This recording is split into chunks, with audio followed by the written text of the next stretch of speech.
Hello.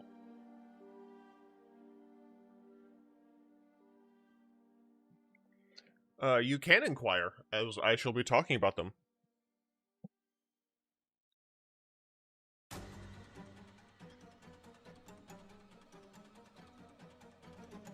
Dude, I hate streaming on Twitch. Or on YouTube, sorry. They do not give me a great sense of viewers. And plus I have to like use the frickin' YouTube chat.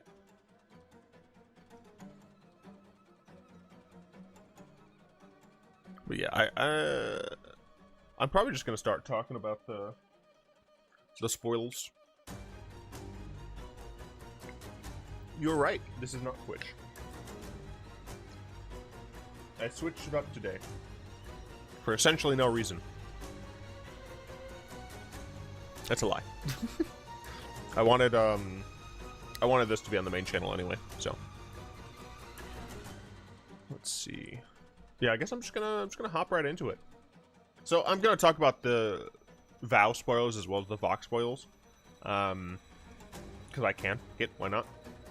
First we have Wedding Ring. 4 mana, so it's 2 dub white artifact. When Wedding Ring enters the battlefield, if it was cast, target opponent creates a token that's a copy of it. Whenever an opponent who controls an artifact named Wedding Ring draws a card, during their turn, you draw a card.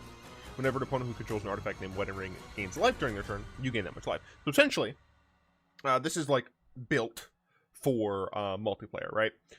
Because technically speaking, if you are in a 1v1 and you cast Wedding Ring, then you know your opponent draws a card on their turn, you get to draw a card, but when you draw a card, they get to draw.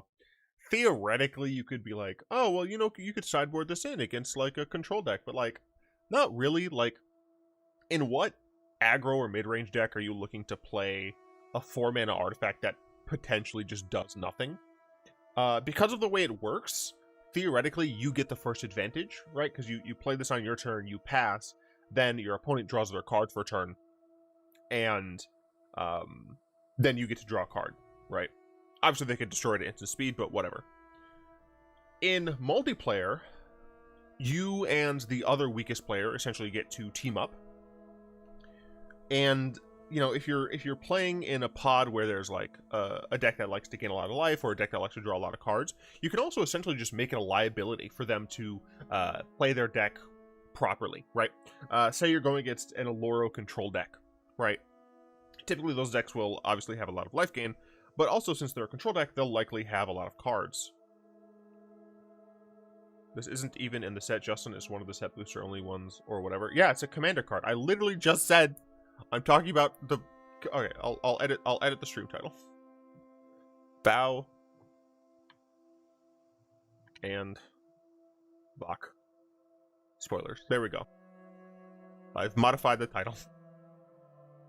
But yeah, so there's one cool tricksy thing that you can actually do with this, and that is essentially to clone your own ring. And the reason this works is, like, yes, it says that an opponent creates a token if it was cast, but let's say you cast Wedding Ring, then you clone it with, like, Mirror Maid or something. Your opponent still has the Wedding Ring from cast, but you have a second Wedding Ring. So now whenever they draw a card, you draw 2. Whenever they gain life, you gain double that amount of life. So, like, there's potentially that. That said, I really just don't think this card is... I don't know, man. Like, I'm trying to think about this in the context of EDH, and just, like, it just doesn't seem that, like, good at all. It's an artifact which is super vulnerable. It costs 4, which means, like, sure, like, maybe you can play it on turn 2 if you play a Soul Ring because you're a Cancer person, but otherwise, you know, you're essentially just... You need to be in a meta where someone either is drawing a ton of cards or gaining a bunch of life, and if they're gaining a bunch of life, so that you can gain a bunch of life, you have to benefit from gaining a bunch of life. However, you don't necessarily want to be gaining a bunch of life by yourself, because then your opponent is going to be gaining a bunch of life. So I don't know if I don't think this card's good. Next up we have Millicent, Restless Revenant, again from Vok. It's a 7-mana 4/4 Spirit Soldier. For what it's worth, it's not really 7 mana. This spell costs 1 less to cast for each spirit you control. Theoretically then, if you control 7 spirits, and Millicent has already died, this is still only a blue and a white. Because this will count the commander tax first, and then you get the reduction, so you essentially just get the reduction. It is flying, which is cool. A lot of spirits do enjoy flying, and then whenever, and this is the sick thing, right? Whenever Millicent or another non-token spirit you control dies, or deals combat damage, create a 1/1 white spirit token. Now, there are a lot of cards that create extra tokens. Luckily, we have a couple of them in white. We have a lot of cards in blue-white that care about flyers, and we have a lot of cards that care about spirits. So, sure, this is probably not going to be a competitive commander deck, which I don't really care about. But it seems like a ton of fun, right?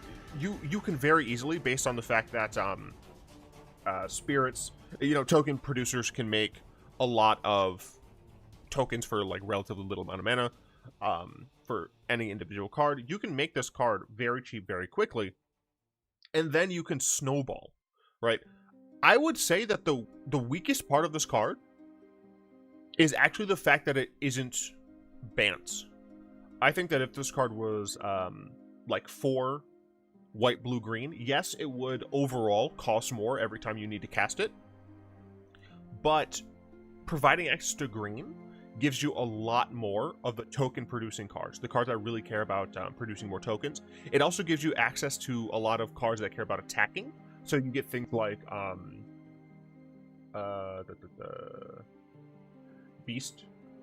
Beastmaster's Ascension, right? Like you get things like that where you can really make a lot more value out of the individual creatures that you have, whereas this just unfortunately, the fact that it doesn't have green, you just don't have all the access to the good cards for going wide with tokens. I like her. She's not the best. Then we have Streffen, Mauer Progenitor. It's an interesting card for sure. 4 mana 3/2 flyer. Doesn't have haste, makes me kind of sad, but it's only 4 mana 3/2. At the beginning of your end step, create a blood token for each player who lost life this turn. Again, this is a commander deck card, so obviously it cares about you having more opponents.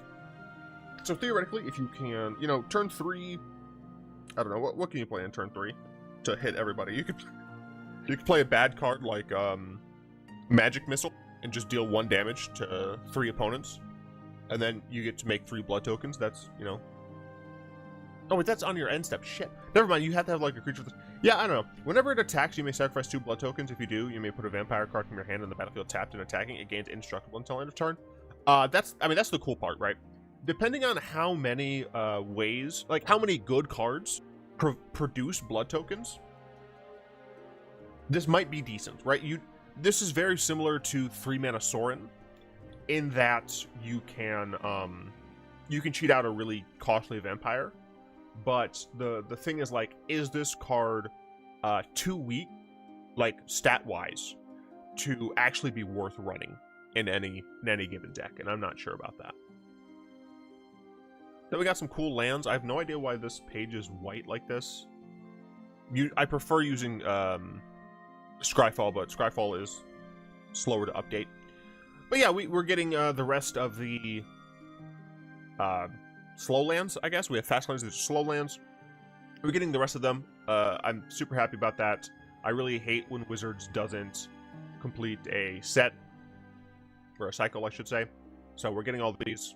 Gonna make 3-color control decks a lot happier. Very nice. Now, here's the blood tokens. I definitely expected them to be different, and here's what I mean by that. Clues, treasures, and food, right? Food gains you life, treasures gain you mana, and clues draw you cards. I expected that whatever it would have been wouldn't have been something that is kind of already done. Obviously, this costs 1 less, but it does cost you to discard in order to draw a card. So it's definitely different from clues. The discard, for what it's worth, seeing as, you know, black-red is kind of the color of madness and vampires, it does mean that you can actually get some benefit out of discarding cards, right? That's definitely the case. You can sure get value. But I definitely expected it to be more along the lines of, like, deal 2 damage to a creature or planeswalker. I think that a token, even if it costs 2 and tapped, I think it would have been too costly to do 2 to any target. Maybe it could have been do 2 damage to a player or planeswalker. That also would be relatively balanced because you can't get rid of their creatures. But yeah, I didn't expect this, but and for what it's worth, I was actually pretty down on this card on the clues until like I recognized, hey, this works with madness. We have a lot of cards generally that get things out of the graveyard, so sure, it's fine. Voldaren Estates is a cool new vampire land. Add 1 colorless, sure, yeah, it's fine. Tap, pay 1 life, add a mana of any color, but you can only spend it to cast a vampire spell. Sure, whatever, who cares? And then this one is actually pretty interesting. 5 and tap, create a blood token. This ability costs 1 less to activate for each vampire you control. So if you have 5 vampires, obviously, this just taps to make a blood token. And this definitely feels like... I doubt this is going to see constructed play. Yeah, frankly, I just doubt this is going to see constructed play. However, the fact that you can, for the Mauer man, the fact that you can just be making blood tokens pretty easily seems pretty decent. But other than that, I don't know if I like it. Next, we have Dig Up, a card and mechanic that a lot of people dislike. Only for Vamps. I know it's only for Vamps. A lot of people do not like this, Sam I am. Dig Up, single green, search your library for a basic land card, reveal it, put it in your hand, then shuffle. And then for the cleave cost, which is 1 dub black green, you just ignore the bracketed thing. So search your library for a card, put it in your hand, then shuffle. So essentially what this is for relatively cheap, you can go search for a basic, or for 4 mana, which is not expensive, it's also not cheap, you get to just search for anything. Now, a lot of people are kind of, I don't know if they're complaining, I really can't tell, sarcasm sometimes, but some people do seem to be like complaining that this is like a lazy design, that this is just kicker with extra steps. But like, fucking the majority of Magic the Gathering mechanics are kicker with extra steps. Mark Rosewater has stated several times that he wished kicker was never created because of the fact that it is just like the most basal mechanic. Pay a little extra mana to do something. And it's going to be constantly compared. So I am upset by that. I'm also kind of upset this is a rare. I think the reason that this is rare is because it's a tutor. Otherwise, like, meh. But whatever. It's fine. I think it's a fine card. Brawl playable. I doubt Commander playable, really. And I also just straight up doubt normal constructed. Overcharged Amalgam is fucking weird, dude. And by weird, I mean so fucking cool. So to form it, like off the rip, it's a 4 mana 3/3 flash zombie with flying. Just like like that alone is good. Like that alone, fantastic, right? Then it happens to have exploit, and exploit's great because zombies are known for making a bunch of tokens, especially since right now we have decayed tokens. What's even better is it's only a May ability. You don't have to sack something if you don't want to, which means if this is your only, like, if you don't have any creature spells, you can cast this and not worry about, like, I can't cast this because I'm forced to sack it, right? And then if it does exploit something, you get to counter a spell, activated ability, or triggered ability. That is what, dissipate? No. Disallow. It's disallow. It's literally disallow. So essentially, if you look at disallow, right, it's absolutely 3 mana for disallow and sack a creature. Like, it's like, as additional cost, sack a creature. 1 mana for the rest, right? It's fucking sick. I love this card. It's fantastic. It's great. McDonald's. You know what? I'm going to see something real quick. We're going to go and do... Gosh, where is it? The Bolas overlay apparently is under this. So, we're going to do that. I want to see if Scryfall actually is set up with the new cards, because, goddammit, no, it, like, super isn't. At least not all of the cards. I don't know, man. Okay. Alright. Bear with me. I have to make modifications. You know, fuck it. I'm not going to. I don't care. I'm too lazy to care. Hey, look, it's a better thing. You know, fuck it. You know what? We're just gonna do this. We're just gonna do this. Then we're gonna go through the other ones, see if we get anything wrong. So here we have Olivia Crimson Bride. 6 mana, 3/4, Flying Haste. This is weird, right? Olivia is so much more expensive than her other iterations have been, with a relatively similar body. That said,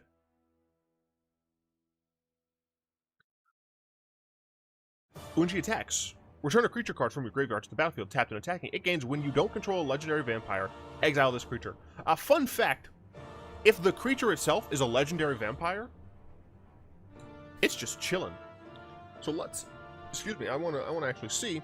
Type legendary, type vampire. I didn't put the this. Can play. You probably don't want to play these. Can play. Oh, I mean, you know, can play that. It's pretty sick. You got this guy. You got this guy. Not terrible. You got this guy. Also not terrible. So like, you have you don't have to play the other Olivias. Like, you have options. I'm actually surprised at how many options. I thought it would be fewer. But yeah, like this card is just interesting. The issue, I honestly, the issue I think is just the fact that she costs 6 mana.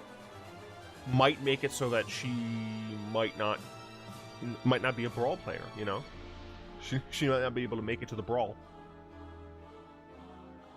Sorin the Mirthless, dude. Sorin the fucking Mirthless. He's sad, but also, why did they make him so hot? I'm like hetero as hell, but like, fucking the vibes that Sorin's getting put on is nuts. 4 mana, 4 Loyalty Walker. +1, look at the top card of your library. You may reveal that card and put it in your hand. If you do, you lose life equal to its mana value. This essentially is just like a weird version of Bob, right? Dark Confidant. Kind of cool. What's nice is that, like, if it's a land on top, you get to just draw it for free, right? Land has mana value 0.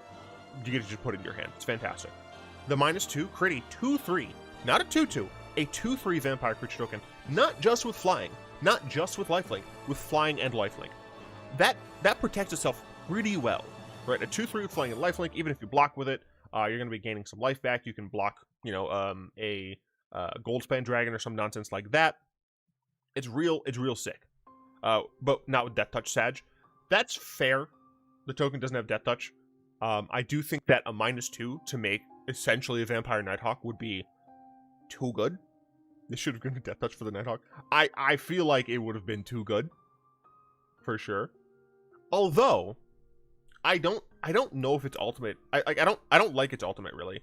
The -7 I think is a bit much, for the fact that like it only has a +1, and it starts with 4 loyalty, and it deals 13. Sure, it deals 13 damage to your opponent, and you gain 13 life, or any target, whatever. It's mostly going to go to your dome, but like, that's 4 entire turns of Sorin not using the minus and not being like interrupted. I don't know. I feel like maybe at 6 this would be fine, or if the -2 was stupid good, then maybe I could see that. But I still like the card. I still think the card's freaking sick. Also, I think with this set, we should now be able to have enough Sorin cards in Brawl for Oops All Sorin. And I'm absolutely down for that. We got a reprint of Thalia.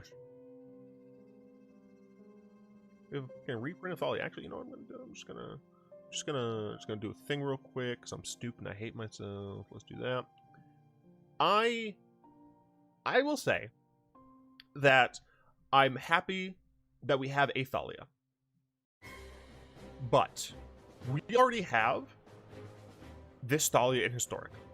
I would have been much happier if we had the 3-mana Thalia from Eldritch Moon. Now, it's possible that Wizards is just using, like, there may be, I'm really hoping that they announce that they have a an anthology for Eldritch Moon soon. I'm really hoping, because if not, it's like, come on, man. Like, why? Like, why are you just being rude? The thing is, we already had that Thalia, right? So I just don't. I don't know, man. I don't see a reason. Like, okay, sure, it gets put into Pioneer, and it gets to be in Standard for a while. I don't care about Standard. I don't care about Pioneer. Pioneer is currently not on Arena. I literally could not give less of a fuck. So that only leaves us Historic, and we already have this card. I don't know. I don't know if I'm, like, allowed to be upset about this, but I super am, dude. I don't know. Am I being a bleh for being annoyed by this? I hope not. Cause, like, it bothers me. Like, man, I don't know, dude. WotC just, you know, sometimes they do things and I'm upset about them, and yes, you could probably have guessed it, but I'm totally vamping for time at this point. Just trying to open some things here. Alright, there we go, cool.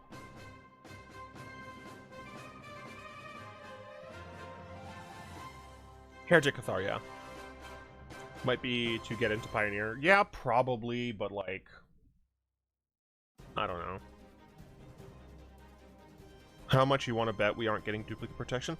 Duplicate protection essentially doesn't exist for stuff like this, man. I don't know the OG Draculia novels all that well, but I will say when I saw this art, I thought it was pretty sick. I thought this art would be pretty fucking cool, or is pretty fucking cool.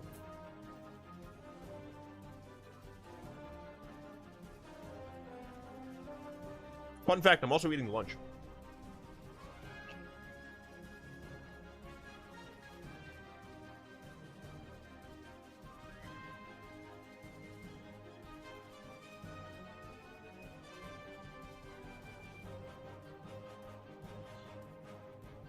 You know, I feel kind of bad, but dead ass. I must consume, and I don't feel comfortable pausing so long for that. So where's you gonna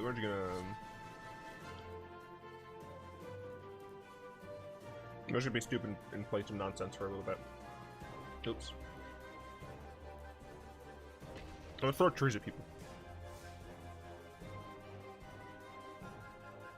Because I am very hungry.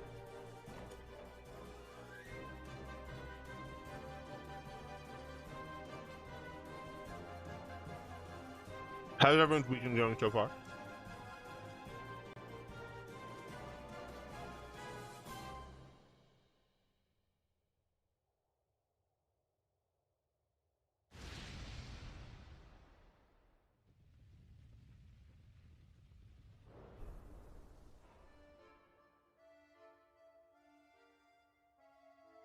Yeah, that's fair.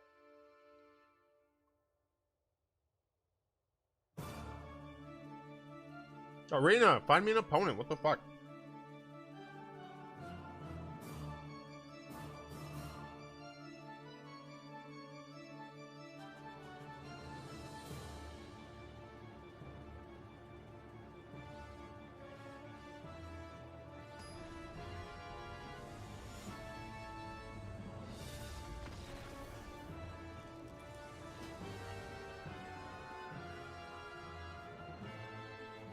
Too powerful. This. Oh, fuck off! Come on! Botsy, don't do this.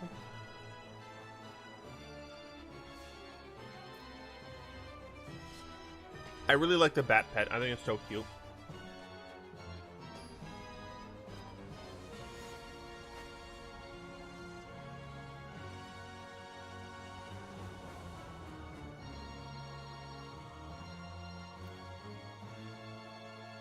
Look at this. This kind of greedy, but yeah. So cute.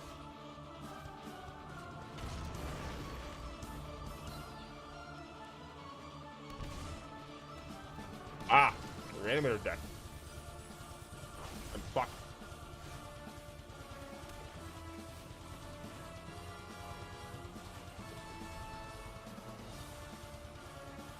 A lot of people are looking at Angie and saying like lesbian goals.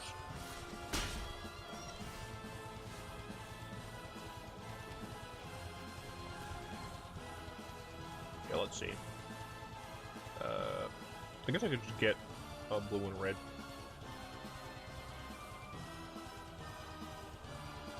What's up, Zerathar?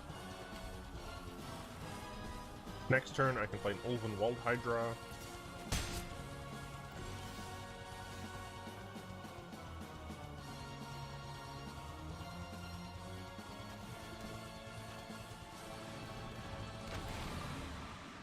Have a beautiful 7/7.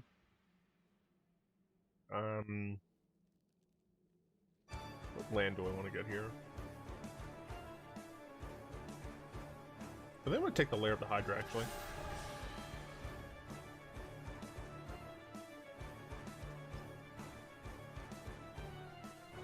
Cheers!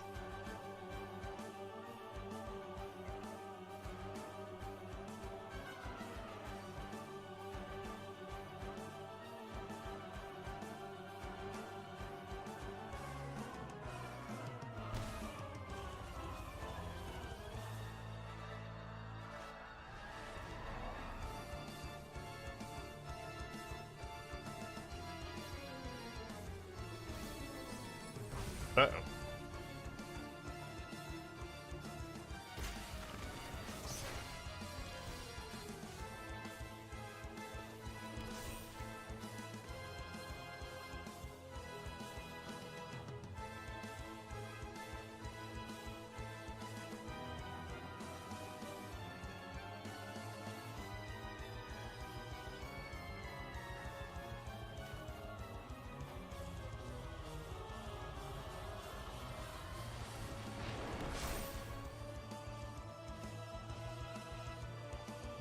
Yeah, I'm smoking.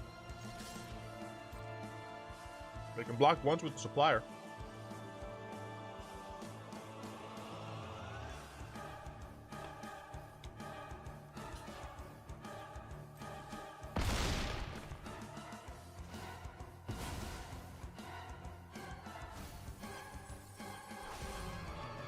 Massacre worm? I don't care.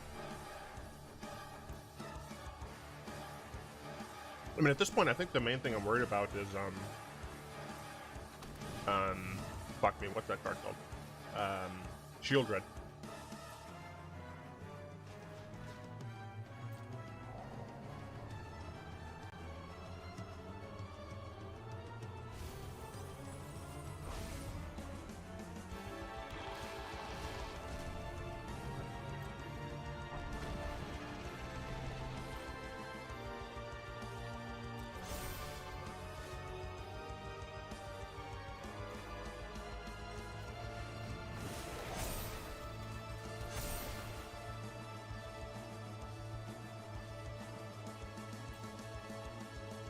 I mean, we're just smorking. God damn it.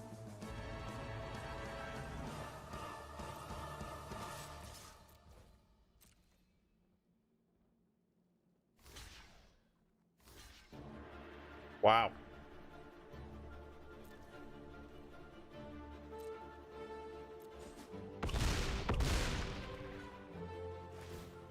Well, all their creatures are gone.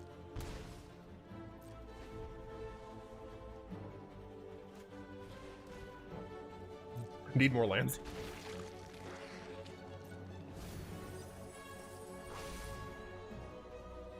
So I can get back Warden Collection, I guess?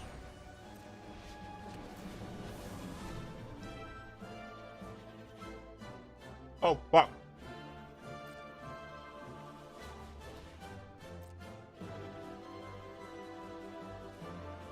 This is bad.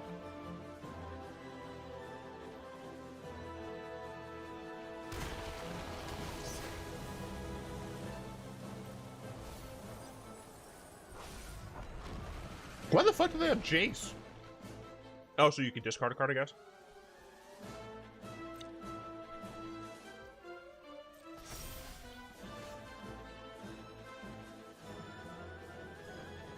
Well, this is not great.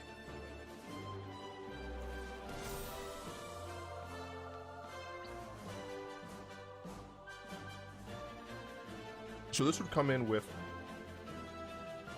rounded down. So this would only come with 2.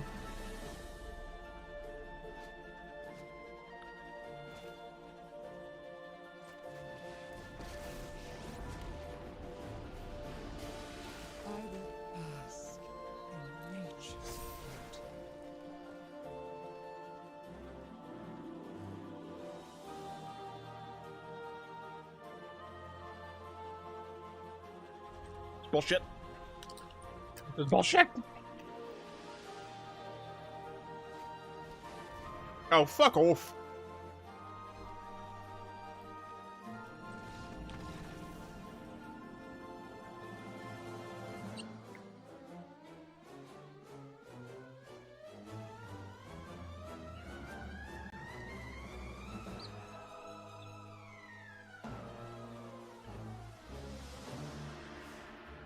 Fuck off, you donkey!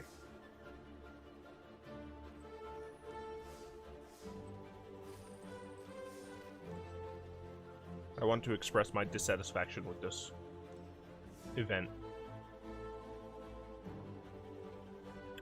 So, the reason this event sucks is because obviously people want the card styles, right? The issue is that they're essentially forcing us to pay gold multiple times, which is just a sink for our resources, so that I'll keep this. So that once the new set comes around, we're incentivized to pay actual money to get more cards from the new set. Which is fucking bullshit. Corporate greed. Fuck you, Wizards.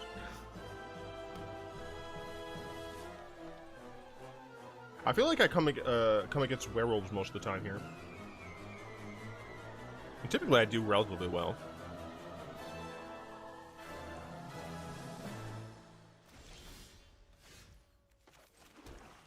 Let's see. Do I want to start with the Aspirants or the Adventurer?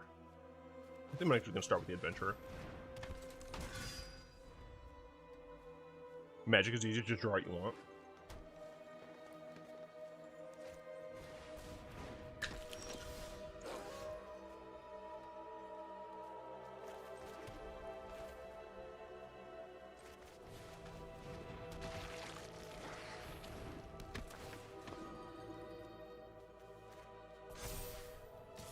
Dude, so many people forget that Triumphant Adventurer, yeah, let's do this. So many people forget that Triumphant Adventurer has first strike when it's attacking. You wouldn't believe how many people have blocked that. So fucking many people.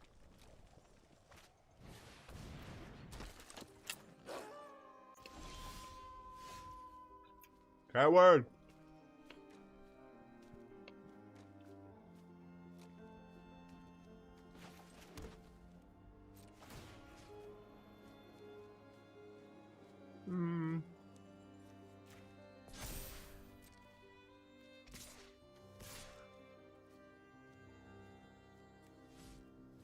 Yeah, let's do this.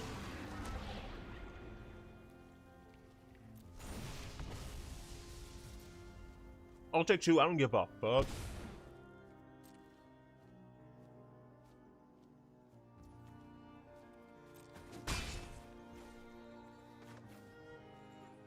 Ah, shit. I played the wrong land.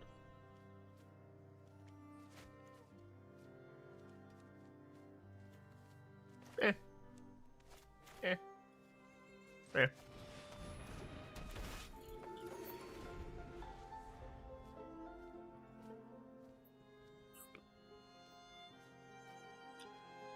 I mean, that's the thing, right? Like, I feel like Magic is so shitty to come back to. Or at least, like, Arena. Because in Legends of Runeterra, I stopped playing for, like, swaths of time. And I can jump back in, like, just easily. Yeah, I was about to say, why would you ever attack with that?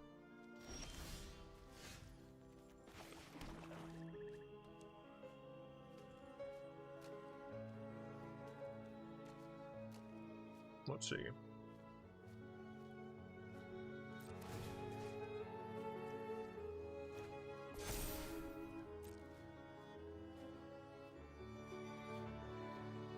Definitely attacking there. I'll attack here. They probably just block this. But that's no fun. Could attack here and then block this. I don't care.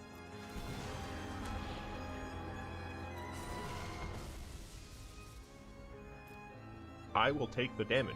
I'm the attacker. I'm the one who knocks.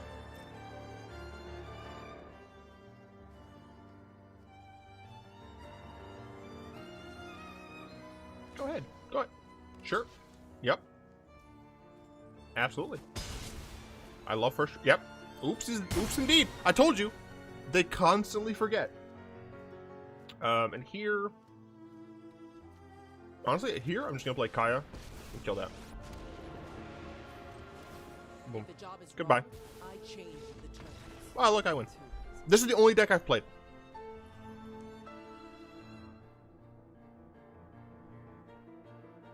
Yeah.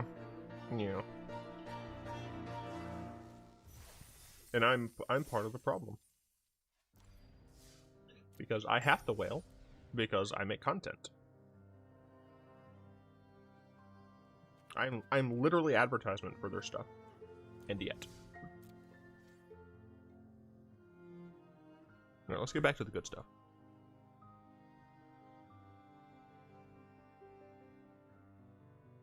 There we go.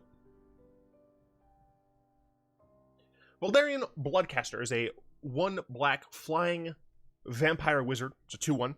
Whenever it or another non-token creature you control dies, create a blood token. Very interesting card. I like that it's not limited to vampires, it's just any other non-token creature. It's pretty cool. Whenever you create a blood token, if you control 5 or more blood tokens, transform this. And the transformed version is Bloodbat Summoner, the adorable pet that I was just using. It's a 3/3 flyer, cool. At the beginning of combat on your turn, up to 1 target blood token you control becomes a 2/2 black bat creature with flying and haste in addition to its other types. I believe the way this is worded that it remains a blood token. It's just also a bat now. Yeah, I'm not like if you're making a blood deck, this is one of the cards that you have to play. I cannot see a way in which this isn't one of the better blood token generation cards. It comes down on turn 2. It's a flying 2/1, which is already fine. When your stuff dies, which it inevitably will, you get more tokens. What I like is that the second ability isn't tied to the first, right? I like that it's not create a blood token then if you control 5 or more. It's like whenever you could create a blood token. So that I do definitely appreciate that, because if there's any way to create blood tokens at instant speed that are like reasonable to cast, then you can potentially save this from like something that deals 1 or 2 damage. Pretty cool. Like the card. Yada yada yada. Dorothea, Vengeful Victim, is an interesting card that a lot of people I've seen kind of disagree on where it belongs. Right? It's a 2 mana. It's in a white blue 4/4 with flying. 2 mana 4/4 with flying. That's nuts. Calm down. When it attacks or blocks, sacrifice it at the end of combat. Or at end of combat, I guess. Sure, whatever. Okay, so you can only use it once. I know that Yasharn makes it so that you can't sack things as part of costs. So I'm pretty sure this could still die. I don't think that there's a way to make it so that, like, you just can't sacrifice this card. It's possible there is in, like, you know, the whole of Magic, but when it comes to just, on Arena, I don't think it's possible. But what's really cool is that it disturbs into, essentially, the Geist of Saint Traft ability. Except slightly different, because Geist makes angels, this makes spirits. Enchanted creature. Whenever enchanted creature has whenever it attacks, create a 4/4 spirit token creature with flying that's tapped and attacking, sacrificed at the end of combat. If this would be put to graveyard from anywhere, exile instead. That's just the same disturb text. I think this card is freaking sweet. The issue, right, is the stat line and the fact that it's like it's based on like attacking or blocking. It makes like you don't want to attack once with this card, right? But also, if you like blocking once with it is kind of fine because you're potentially trading way the hell up. So blocking with it, which is in my opinion a little bit more fine, would make more sense in a slower control deck. This is not really a control ability. You want to be attacking with this creature every single time. Okay, so let's say you play this on turn 2 and then you attack on turn 3. Are you going to slap this onto a vulnerable 1/1 that you played on turn 1? Are you going to play a 3-drop and then on turn 4 put this on the 3-drop and then hold up protection, perhaps? I guess that's like the slightly better option. So maybe you could make some sort of strange kind of a tempo-y style Azorius Spirits deck that has access to, you know, dive down, things like that, where you know, turn 3 you play Empyrean Eagle or something like that, maybe, or one of the other spirits, who cares, and then on turn 4 you hold up protection, you hold up things like dive down, spell pierce, whatever, and you disturb onto it, and then you just start doming your opponent with potentially buffed angels, right? That's kind of the only place I can see this card being actually used, but oh my god. What the fuck? Okay, this is the first time I'm seeing this art. This does not look like a boon. I would be horrified. What? Oh my god, it was bitten and drained by a vampire, I guess? So this is like bite marks? Holy shit, dude. That's fucked. Jeez. Savior of Allenbeck, which looks cooler as Vampire Man. Abraham Van Helsing. 3 mana, 1/2, human soldier with training. Right off the bat, it's a 1/2. I'm scared. Training is reverse mentor. When this creature attacks with another creature with greater power, put a 1/1 counter on this creature. Sure. You know, you play this on turn 3, on turn 4, you attack with this and probably your 3-drop because of the fact that your 3-drop is, or your 2-drop, sorry, is going to be stronger than this thing most likely. Then it becomes a 2/3. Sure, but it's attacking on turn 4 as a 2/3. Kind of yikes. Whenever it, whenever it trains, not whenever it attacks, whenever it trains, exile up to 1 other target creature card from the battlefield or a creature card from a graveyard. When it leaves the battlefield, not when it dies, when it leaves the battlefield, put the exiled cards onto the battlefield under their owner's control. Now, this card deserves to be a mythic, not because of its stats generally, but because this card is doing a lot. Like, a lot. So, right off rip, a 1/2 for 3, I don't love. Straight up don't love it. It can train. It can become better. Sure, I like that. But the interesting thing about this card, right, is you get to attack. When you train, you get to target a card in your graveyard, right? F that first ability where like it becomes a weird Banisher Priest or whatever. You just get to put one of your creature cards in your graveyard onto this, and you do not have to fear anything, right? If you had a situation where this was on dies, that'd be potentially scary, because then your opponent can bounce it, your opponent can exile it, and boom, you've lost those creatures forever. However, since this card is just leaves the battlefield, you will always get those creatures back, which is pretty freaking sick. The thing is, does this have a home? I don't know that it does. It is a human, which could matter, you know? It works decently nicely with Luminarch Aspirant, right? You play Aspirant on turn 2, buffing itself. You play this on turn 3. You could... Honestly, you could buff it or the Aspirant. At that point, I'd buff the Aspirant. You attack the Aspirant for 3, sure. On turn 4, you buff this to 2. Aspirant's already on 3. You attack with Aspirant and this.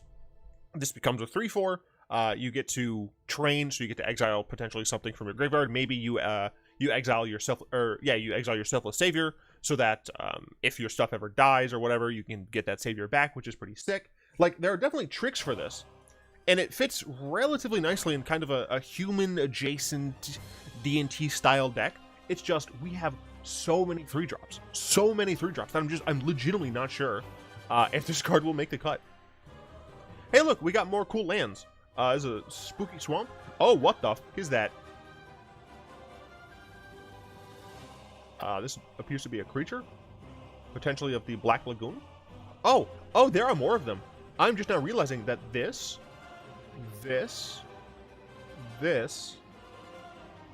and at least this are other creatures. There are a minimum 4 swamp monsters in this art. That's horrifying. I'm scared. This one, just a decayed looking forest with some ravens picking at some bones. Sure, spooky. 3 spooky for me. 5 me, sorry. This plains looks kind of normal. I don't know. It's fine. Meh. This plains is very spooky. Right, this is like if you like Halloween, you buy like an artist print of this and you hang that shit, right? Like, this thing like screams Halloween to me. Mountain, sure, it's a mountain. I love the cloud work here. It's the same person? Yeah, their cloud work is real nice. I really like it. It really feels like those clouds are thick and have real volume to them. Hey, look, it's a spiral staircase up to a weird vampire castle, I think? I cannot discern exactly what the fuck this is. Is this spooky? I don't know. This doesn't seem very spooky. Unless there's something I'm not seeing. It does not seem terribly spooky. This, creepy shipwreck, cool. Again, not terribly spooky.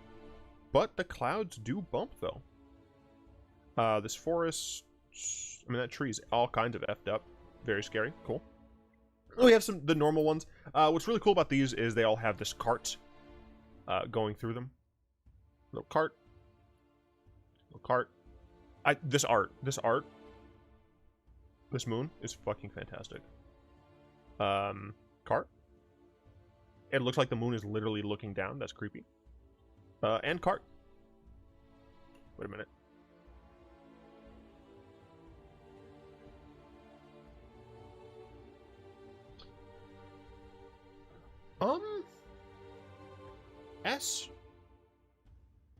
SINN T basic.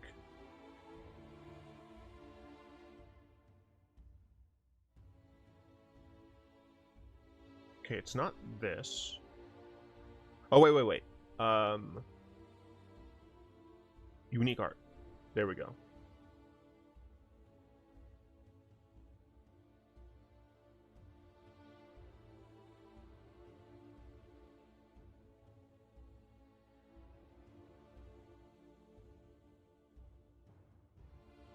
I wonder if it's supposed to be a callback.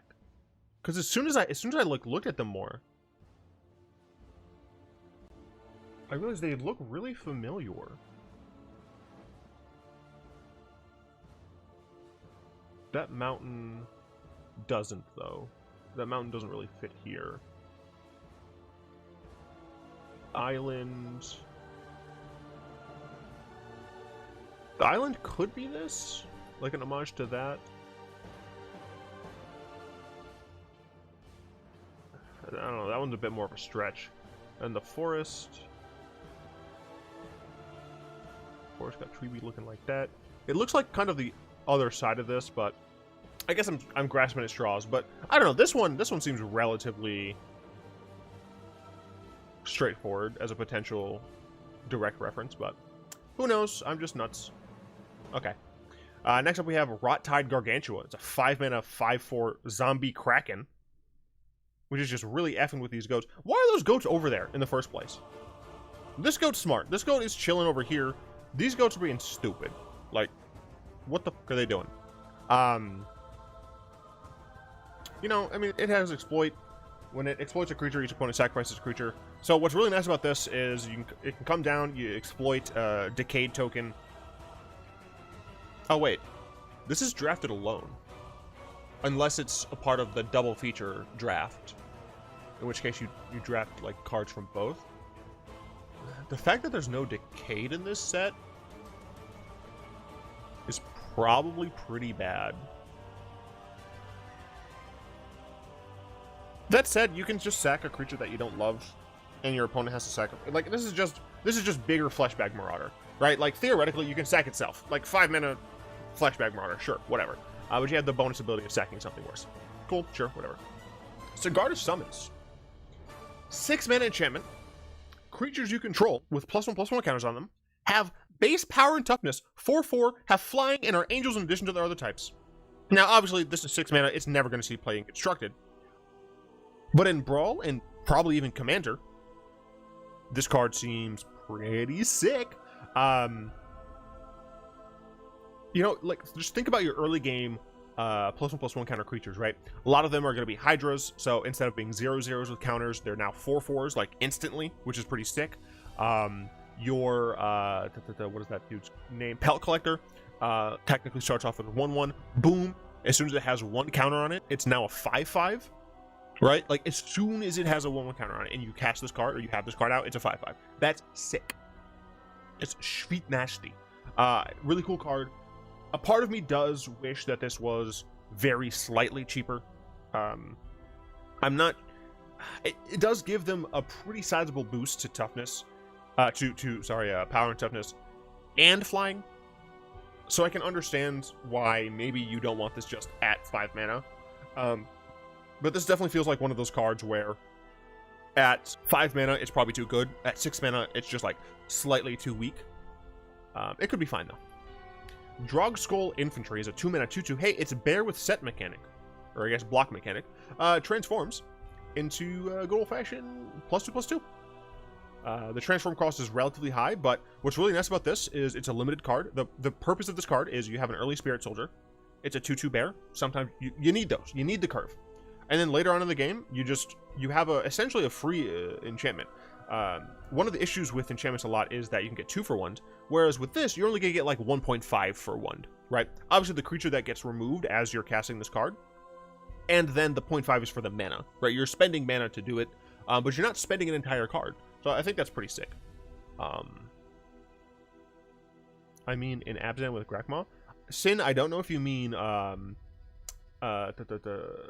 Constructed, but even then, no. 6 mana in Constructed is just a bit much. I thought this card has another art. It's just not on Scryfall yet, because Scryfall. 4-mana 2/6 with Defender and Daybound. I don't know, man. I hope they give us at least one good werewolf that's like 1 or 2 mana, preferably 1. Like the one we don't have any 1-mana werewolves in Standard or on Arena. But even the 1-mana werewolves that we do have aren't great. They're kind of just not. And I'm hoping they give us one good 1-mana werewolf, man. 4-mana 2/6 Defender. No, like in terms of on Arena, for 4 we have Arlen. For 4 we have the werewolf that gives your other werewolves trample potentially. And I think there's one more that's reasonable. I just can't think of off the top of my head. You don't want this. Sure, it turns into a big 6/6 that has to attack. So, like, I don't care. Like, this card makes me sad. Gluttonous Guest. Let's actually go with this one. I thought that I had 2 Gluttonous Guests. I did. Okay. Gluttonous Guest. Deadass, this reminds me of a content creator. It's not Pixie Kitten. The smile. This kind of smile is very, like, iconic, and I don't remember which content creator it is. Regardless, 3-mana, 1/4. When it enters the battlefield, create a blood token. Whenever you sack a blood token, you gain a life. This is your common This is your limited blood token card. There's a card you want to play with your blood tokens. It's a 1/4, means it can block, so I assume you're trying to play the late game.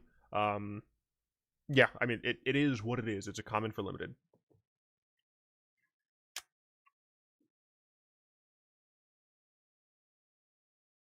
Griff Rider, 3-mana 2/1, flying training. It's Windrake with set mechanic. What else do you want me to say? Other than this dude is skinny as I am, dude. Holy shit. That guy needs to put on some gains. Or I guess not. I guess this thing probably has, like, relatively thin bones because it has to fly. I don't know, maybe it's fine.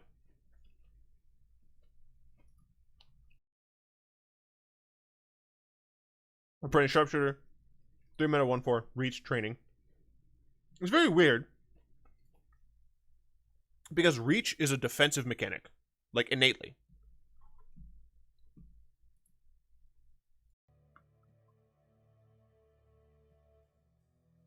They turned my music off.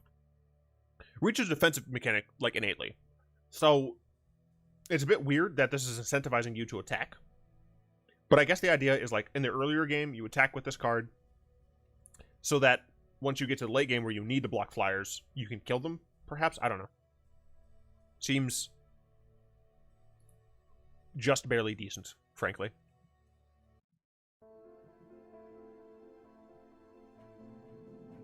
By invitation only is freaking sick. Like, it's absolutely awesome. 5-mana sorcery. Choose a number between 0 and 13. Each player sacrifices that many creatures. This is so very interesting, and I'll tell you why. This gets around indestructible. It forces sacks. For what it's worth, not great if your opponent has Mayhem Devil. But this is the first, or I guess this is the second, maybe, because you do have, well, I don't know, maybe the third. There's a white, I think, Convoke Selesnian Wrath that doesn't hit tokens. And then, of course, you have Dawn to Dusk. The Dawn part doesn't care, like, it doesn't blow up small creatures. And there's also, like, Citywide Bust, something like that, that, again, only destroys larger creatures. But, importantly, this is a fantastic card for going wide strategies. So, theoretically, if you're playing an aggro deck, and your opponent just has, like you're a go-wide aggro deck, you have, like, I don't know, 6, 7 creatures, but your opponent has 3 that are just too big for you to attack in profitably. You cast this for 3. You sack your 3 weakest creatures. You're still left with 4 or 5. Your opponent has none, and you can start attacking. Obviously, it's not gonna. The thing is, it's not going to be used for that very frequently. I'm sure it just isn't. But I do believe that it's a sick card. I'm going to be putting this into my mono white deck in EDH pretty quickly. Just the fact that it forces sacks is pretty nice. Obviously there is an issue where your opponent might have more than 13 creatures. That's why you have other board wipes as well. Oh gosh, this Anji is not oh, they're both not the best resolution. But I do like this art a little bit more. Maid of Dishonor, 4-mana, 4/5. Whenever Anji and or one or more other vampires enter the battlefield, under your control, create a blood token. This ability triggers only once each turn. Cool, sure, cool, feels like. And then 2, sacrifice another creature or a blood token. Each opponent loses 2, and you gain 2.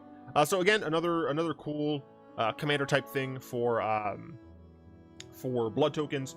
I do like that she can sack other creatures, not just blood tokens. I also like that she doesn't tap. The fact that she can kind of just, as much mana as you have, you can sort of start draining your opponent. I do think that's pretty good. If you're going to be playing, honestly, I feel like this is just better than Mauer, man. Like, I feel like this is a better blood commander, but I'm not entirely sure. Jay says, by invitation only doesn't feel white. Why doesn't this feel white?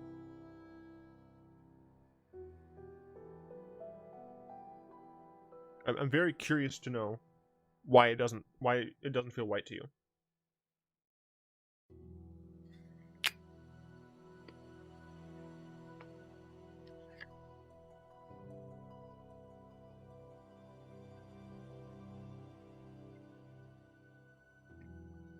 The sack bit.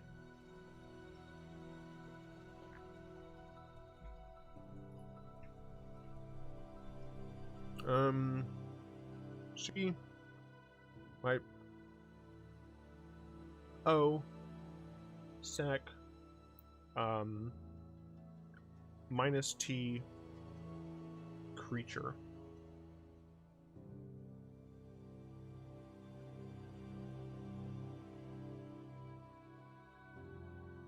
Oh, you know what? I should do O. Opponent.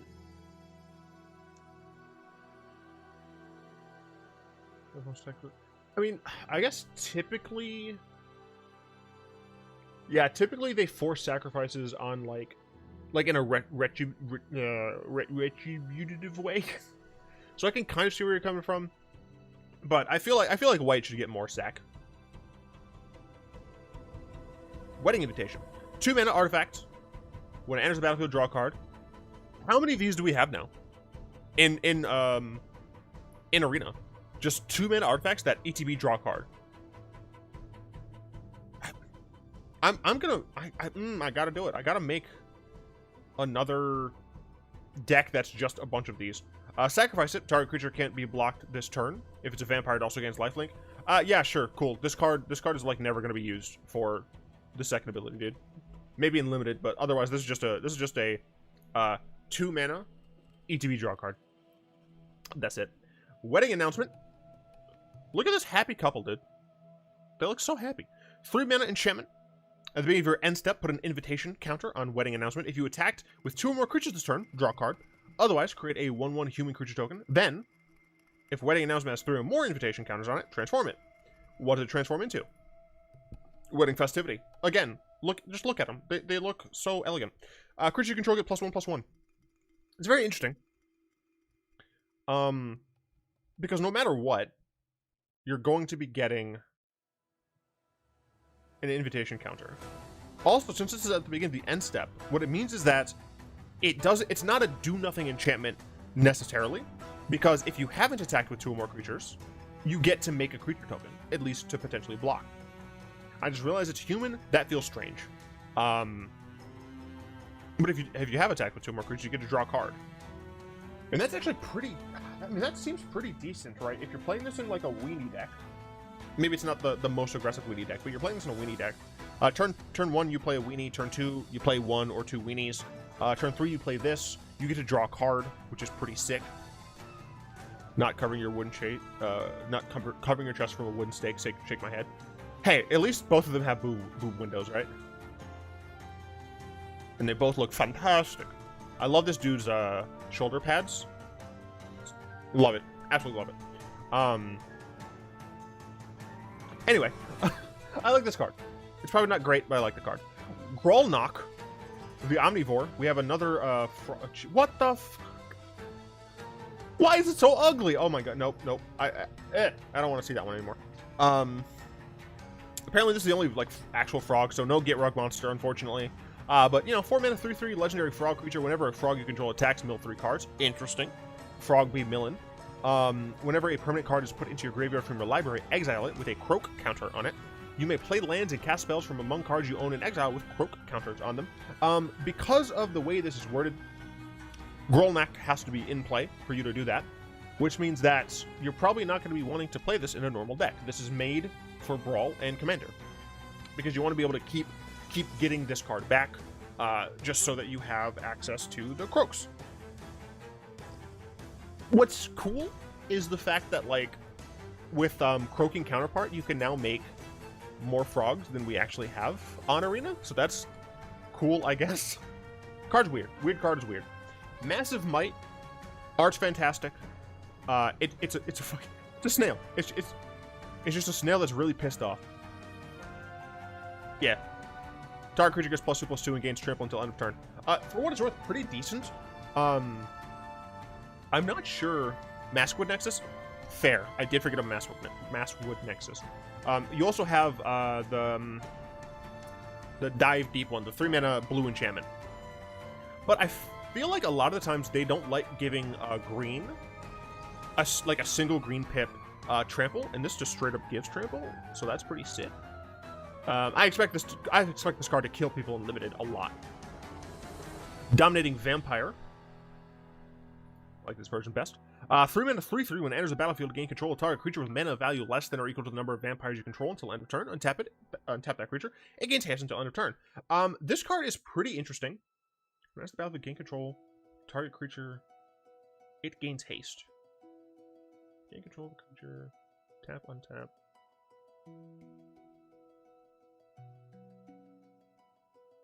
So this is kind of like a fixed card, right? Because this can't be abused nearly as easily as a lot of the other cards that do similar things. What I mean by this is, because it's predicated on how many vampires you control, it really limits the extent to which you can just steal all your opponent's stuff or something like that. Gain control of target creature.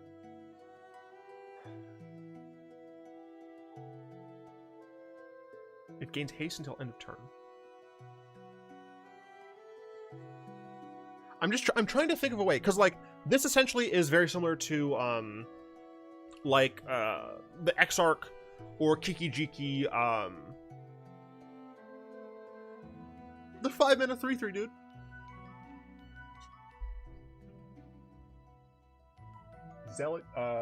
Zealous Conscripts.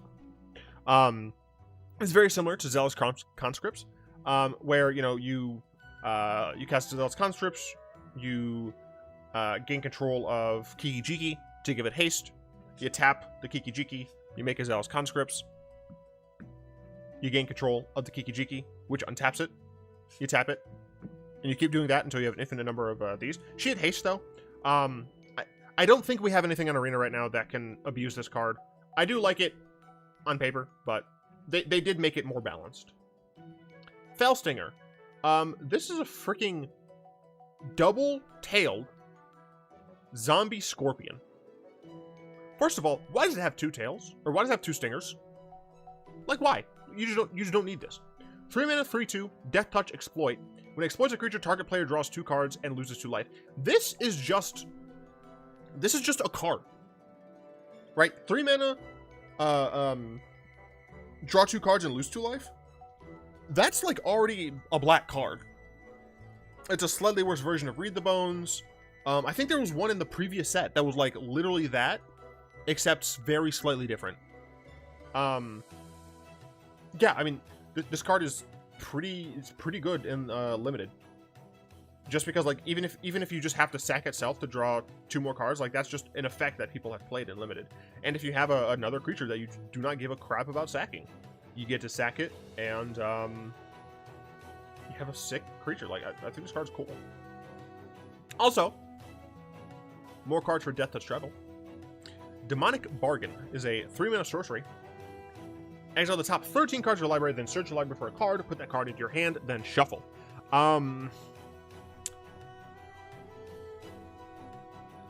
This card is interesting. Definitely interesting.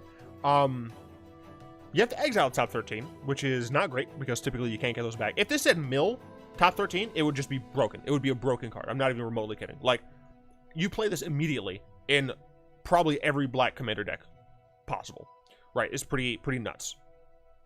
But it's exile. Okay, sure. I think that the only place this is playable is 100 card formats.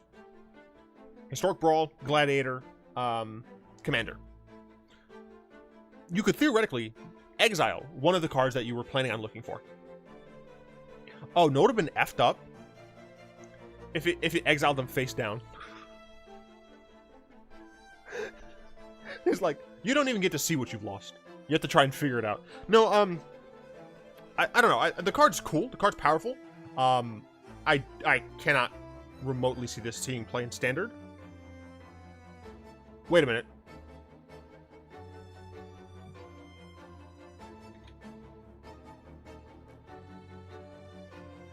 Okay, good. This card's banned in Historic. Very, very good. Awesome. Cool.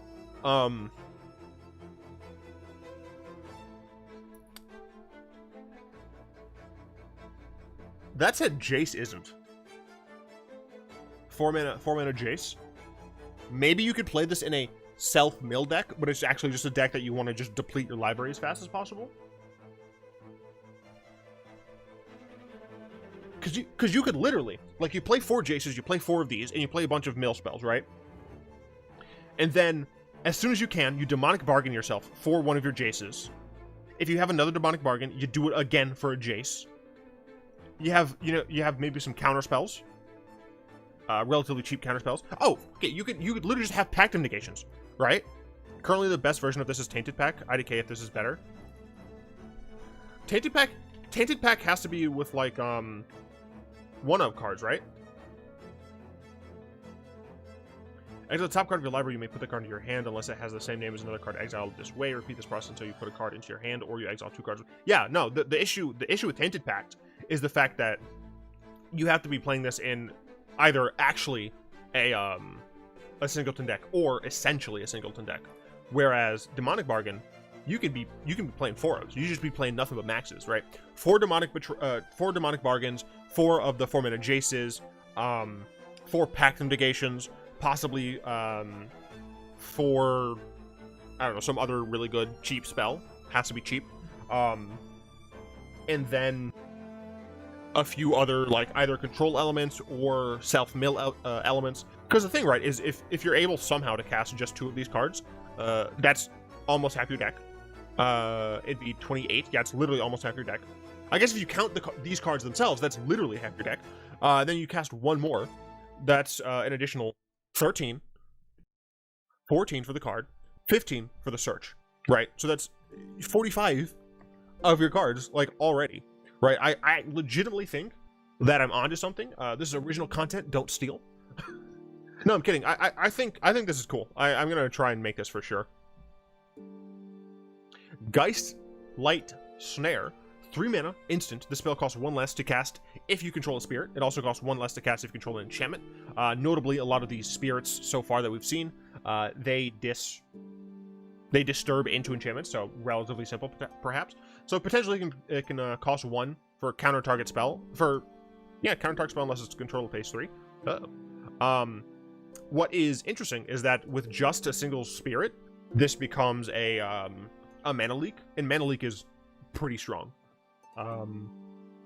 It will possibly see play in a tempo-oriented Curiosity plus Spectral. Fuck. No, Jay, why did you have to remind me? No! No. No! Why? They're gonna play more fucking spirits, and they're gonna have this card, and I'm gonna be pissed off. God damn it, dude. I hate Mono Blue Temple so fucking much, man. Oh, I already looked at this card. Wait, which one's the... Oh, this is the bundle version. This is the real version. Oh, I feel stupid. Hey, what's up, Query? Better late than never. That's horrifying. Vampire's Vengeance. It's a 3-mana instant. Deals 2 damage to each non-vampire creature. Create a blood token. This is very similar to the Sudden Barrage or whatever it is. The one that hits pirates. Or hits non-pirates. This makes a blood token. If you're playing, like, an aggressive vampire deck, this is probably a decent sideboard card against other aggressive decks that aren't vampire decks. Change of Fortune. Oh, hey! It's, Sam Gay? Gay? I don't never remember. This is like the apprentice of Rebecca Gay. I think hilariously, I believe that they're not actually related. I looked this up at some point.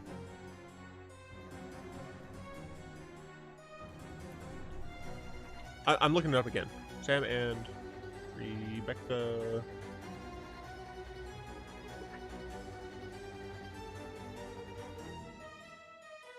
Let's see.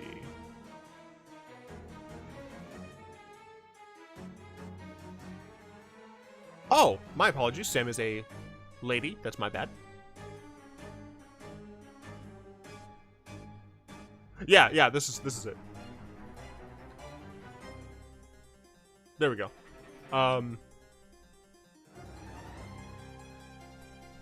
it would be the moment I decided to take a mentorship with Rebecca Gay. No relation. No relation. Can you believe that's like so interesting? Oh, I'm so stupid. I didn't even realize that was one. Yeah, no, I love this style. It's fantastic. How's Tan Dad these days? Pretty decent. Channel's still dying, but you know, I'm trucking along. Anyway, with the actual card, 4 mana sorcery, discard your hand, then draw a card for each card you've discarded this turn. It's interesting because if you've discarded other cards this turn, then you can like get value. So like if you're on 5 mana and you Faithless Looting, you draw 2, discard 2. Maybe a couple of those have Madness. You play those Madness cards. Then with the rest of your mana, you discard the... Let's say you started with 4 cards. You play Faithless Looting. You draw 2. You discard 2. You're down to 3 cards. You've discarded 2. Let's keep that in mind. Then you cast this. You discard 3. So you draw 5. So you've gone up 1 total card at the end of that interaction. But still, I think it's a pretty interesting card. I doubt it'll see play. Torrens, Fist of the Angels. 3 mana, 2/2 human cleric with training. Whenever you cast a creature spell, create a 1/1 green and white human soldier creature token with training. What's really cool is that this guy can train the creatures he summons. Which I guess is cool. I don't know, man. The training cards just feel so weird to me. They just feel so small. Because, like, essentially, you have to play like a 2-mana card with 3 power, which isn't terribly hard, but still, like, you have to play a 2-mana card with 3 power in order to train this in the first place. I don't know. I wonder if you can make... I wonder on Arena if you can make a training mentor deck now. I'm interested. Volatile Arsonist is a werewolf that I do not know how to evaluate. 5 mana 4/4. Menace and haste. When it attacks, it deals 1 damage to each of up to... This is cool. Each of up to 1 target creature, 1 target player, and 1 target planeswalker. So theoretically, you can deal 3 total damage. 1, 1, 1. Give it Death Touch, now it's good. So that's the thing, right? Is if you give it Death Touch, well, the creature gets to die. If you give it Death Touch and you have the Vraska that makes it so your Death Touch creatures instantly kill planeswalkers. I don't actually. That might not be what she does. That might just be her assassins. Now that I think about it, but still, like Torbrand, where you play Torbrand on turn 4, you play this on turn 5. You attack, you deal 3 damage to a creature, 3 damage to a player, 3 damage to a planeswalker. Like, that seems really cool, right?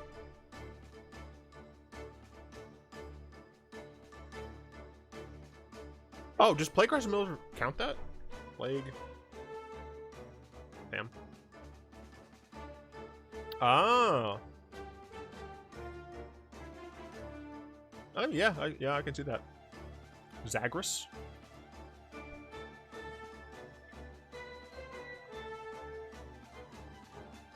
Zagreus, yeah. This is just a werewolf, though. It's not a part of the party. I mean, obviously, like, if you're playing Zagreus, you probably put this in there. But, like, with Torbrand, it's pretty cool. The thing is, like, I'm looking at it in terms of werewolves. It seems good, but can we afford to play it? Then again, on the other side, it's a 5/5 Menace Haste, and it deals 2 damage. Like, the card seems awesome. I feel like it deserves to be mythic. But, like, do I have room for it? Manaform Hellkite is pretty interesting. 4 mana 4/4 Flying Dragon. Already, like the stats. Whenever you cast a non-creature spell, a bit strange. Crit an XX Red Dragon Illusion creature with Flying and Haste, where X is the amount of mana spent to cast that spell. Exile that token at the beginning of the next end step.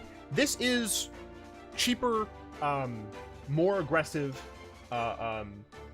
Shark Typhoon, right? You probably play this in a deck with a lot of burn. So you're probably also like, yeah, that's the thing, right? Like, you play this in the same deck as you play the egg, that dragon egg that cares about instant sorceries, and then you play a bunch of burn, right? You know, And like, yeah, no, like the deck makes itself. I think you just play all of the best burn. Maybe you play black or red, or sorry, or whites or green. I don't think you play a 3-color deck. I think you stick into 2 here. And then yeah, you just cast cards and you win. Like that's just what it feels like to me. It's pretty cool. Mana Form Hellkite into Epiphany, easy 7 damage at a turn. Query, mute yourself, please. That's disgusting. You should be ashamed, frankly. Bedsheet Elemental. That's not actually what it's called, but Scryfall's fun. It's a dub white 2/2. Whenever you gain life, put a 1/1 counter on it. Okay, cool. It's a pride bait. It's a little harder to cast. As long as it has 4 more 1/1 counters on it, it has flying and vigilance. So once it becomes a 5/5, essentially, it has flying and vigilance. Pretty sick. If it has 10 or more 1/1 counters on it, it has indestructible. That, I don't know if you remember how fast those mono white life gain or even green white life gain decks can get their creatures to be fucking huge, but it's very fast. It's incredibly fast. This card is nuts. I love it, and I hate it. Dawnheart Geist is a 2-mana 1/3. Whenever you cast an enchantment spell, you gain 2 life. Cool. Limited card for enchantment stuff, maybe. Not entirely sure. Path of Peril. I hate this card. I hate this card because we still don't have King Damnation on Arena. 3 mana. Destroy all creatures with mana value 2 or less. Sure. It's similar to Cry of Canarium. Obviously, it's very different. Cry can take care of larger, more expensive creatures that are small, whereas this can take care of things like the Werewolf. That's a 3/3 for 2, right? So they do different things. And then, of course, you can cleave it. 6 mana to destroy all creatures. For what it's worth, 6 mana is fair. The reason for that is because you are getting 2 separate cards. So you're essentially you're getting options, right? It's very similar to like a split card, essentially. So I think it's a reasonable cost and everything. I think it's a fine design. I just hate that we don't have Damnation. Closed Curtains. It's a single black wall defender, 0/4. I like 2 mana destroy mono white. What is 3 mana? What the hell are you talking about? Yeah, this is 3 mana. Transform close cards activate only as a sorcery. So essentially for 4 mana, you can play 3/4 with Menache, and whenever this creature transformed into the eye, target opponent reveals their hand. You may choose a non-land card from it. If you do that, player discards that card. Then draws a card. This was a great card. This was a fantastic, cool card until that last part.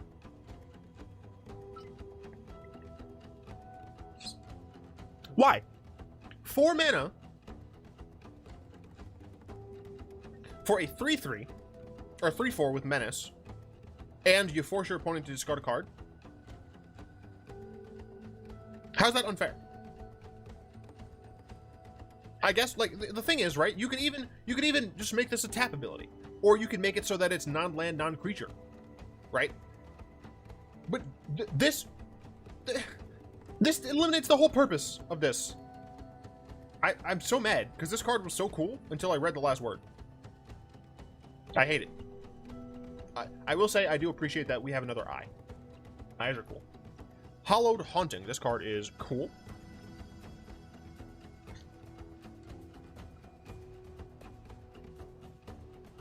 You can't even combo with Narset? Oh, what? Because it has to be on your turn? Yeah. 4 mana, enchantment. As long as you control 7 or more enchantments, creatures you control have flying and vigilance. Cool. Why do you like this card so much, Justin? Whenever you cast an enchantment spell, create a white spirit creature token with this creature's power and toughness are equal to the number of spirits you control. Again, that's cool, Justin, but why do you love it so much? I have a Daxos deck. Whenever you cast an enchantment, you get an experience counter. Create a white-black spirit enchantment creature token. This creature's power toughness equals to the number of experience counters you have. It's another way to scale. Also, it goes straight into it. You play Daxos on 3, then you play this on turn 4, you get an experience counter on Daxos, bada bing, bada bang. It's pretty sick. Next turn, on turn 5, you play a 2-mana enchantment. You make a spirit, and then you make another spirit on your opponent's turn. It's fucking awesome. I love it. It's so fun. Archghoul Thraben. This card's interesting. Clearly Sythis isn't good enough. I mean, Sythis is fine, but I prefer Daxos. 3 mana, 3/2, Zombie Cleric. Cool. Whenever Archghoul of Thraben or another zombie you control dies, look at the top card of your library. If it's a zombie card, you may reveal it and put it into your hand. If you don't put the card into your hand, you may put it into your graveyard. This is similar to Midnight Reaper, and I would argue, in a lot of instances when you're playing Zombie Tribal, this is better. It doesn't lose you a life, and importantly, it doesn't draw you a card. It puts the card into your hand. Additionally, you can choose to yeet something into the graveyard. Say, one of your zombies dies. You reveal, you see a land. You have plenty of land. You do not need this land. Bin that shit. You top deck a good removal spell, you kill something. Can't help you find lands, though. It can't help you find lands, but you can... this is a May, dude. You can leave them there. It's like, oh, this is a land, I need land, I'll keep it on top. You're not drawing the land? Absolutely, that's super true. But I think the utility of being able to put a card into your graveyard, I think there's a lot of value there. I'd rather have a land in hand than in graveyard. Cool. Then you can have a land in hand. Also, for what it's worth, these aren't mutually exclusive. Like you play both of them in Brawl. Halana and Elena, partners. 4 mana, 2/3, first strike, reach human rangers. At the beginning of combat on your turn, put X 1/1 counters on another target creature you control, where X is Halana and Elena's power. That creature gains haste until end of turn. I guess you could just put this into red-green legends. And not the historic deck. Well, actually, maybe you can. Like Tajnar or something like that. Okay, I'm stupid. Nar? What the hell is this guy's name?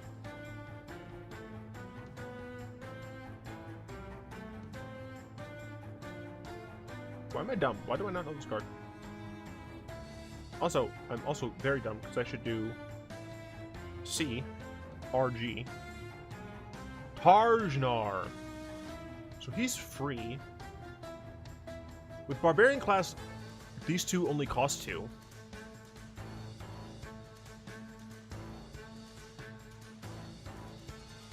And they do just like, I don't know, maybe. Going in Nayeth? Yeah. Play this with Helm? Ooh. Oh, yeah. Play this with Helm? Alright, this card seems pretty cool. For, like, Brawl and Legendary applications. Pretty cool. Reachy Thingy. 4 mana. Reachy Thingy can't be blocked as long as it's attacking alone. So 4 mana, 3/3. Cool. Disturb. Turns into Grabby Stuff.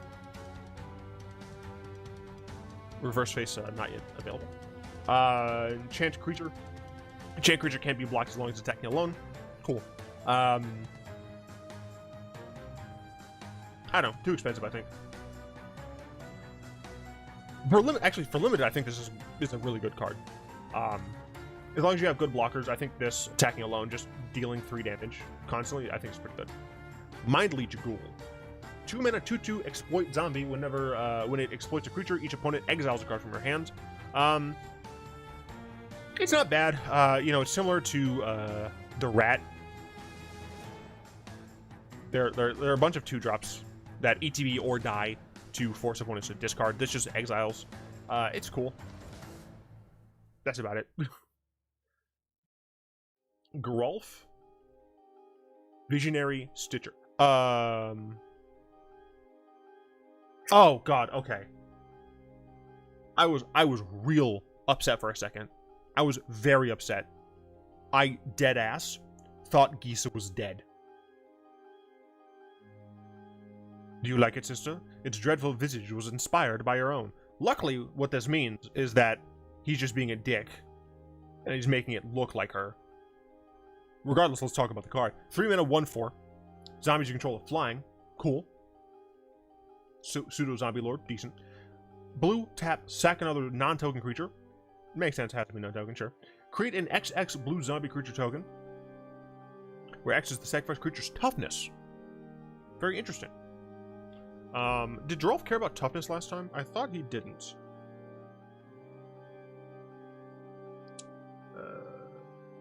Yeah, this is total power, not total toughness. So very interesting. He's decided to change a little bit. Because Gisa is power. But, cool. Tap, tap. I think this card is interesting for Brawl and for, zombie EDH decks that have blue in them. The fact that your zombies can now fly is going to be pretty helpful. And you can, you know, let's say you have a 2/2 token. Oh, fuck, it can't be tokens. Shit. Okay, let's say you have Gravecrawler, right? A recursive zombie. You have one Lord out. You can sack this, and you get a 3/3. It's a 2/2 on base, but it's actually a 3/3. And you can keep doing that. That's fine. I don't know, I really think this art's cool. This art's much more like Dr. Frankenstein, but the composition of this I really like. I like the blues in here. Oh, baby. Runo Stormkirk. Blue-black. 1. Vampire Cleric. It does work with Anthem's query, but it's non-token. So you couldn't, for example, sack a 2/2. Let's say you have a 2/2 zombie with a Lord. You can't sack a 3/3 to get a 4/4. Sack the 4/4 to get a 5/5, etc., etc.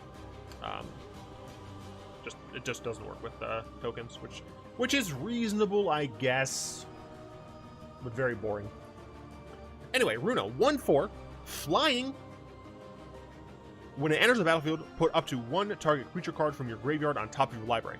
At the beginning of your upkeep, look at the top card of your library. You may reveal that card. If a creature card with mana value 6 or greater is revealed this way, transform Runo Stromkirk into Crothus, Lord of the Deep. We're getting Cthulhu, baby. Flying 3/5. Whenever it attacks, create a tapped and attacking token that's a copy of another target attacking creature. If that creature, like, it's point blank, if it's you just get a copy of the attacking creature. Sick, awesome, cool. If that creature is a Kraken, Leviathan, Octopus, or Serpent, create 2 of those tokens instead. Notably, something that you should note here is that those cards, how do I put this? They don't leave. The tokens aren't like sacked at the end of combat. They're not exiled at the end of combat or end of turn. They stick around. So you can, let's say you have this and you're attacking with, gosh, let's do F for formats. Let's do historic. Let's do type. Let's do Kraken. Do we have any? Let's do Leviathan. Oh, hell yeah, dude. Let's say we have good old-fashioned Slin Voda, right? We have a Slin Voda, just because I can. Actually, fucking, let's make Cheriks. Oh, it's legendary. I just realized it's legendary. Whatever, it's fine. But yeah, like, it's pretty sick. You just keep making cool, stupid things. I love it. So right now, I have a... I have a Lovecraftian horror-themed blue-black deck. And it's run currently by Rexiel the Risen Deep. Rexiel is okay, but the main issue that I always have with Rexiel is the fact that it costs 6. For what it's worth, I always think he costs 7. My eyes are bad. But Runo costs 3. My deck has a lot of creatures with 6 or greater power and toughness, or mana value. This is pretty cool. I'm going to put it in the 99 for sure. I'm going to attempt to have it in the as the commander to see how it goes, but I love this card. I will say I much prefer this art. Cuz I guess this is cuz this is more Cthulhu-y. I think I like this better. You know, no. Yeah, I just like this one a little bit better. Dormant Grove is a 4-mana enchantment. At the beginning of combat on your turn, put a 1/1 counter on target creature you control. Then, if that creature has toughness 6 or greater, transform Dormant Grove. It's a 3/6 vigilance. Other creatures you control with vigilance. This is an incredibly underwhelming. Also, you can't not transform it. It just transforms. It makes me very sad.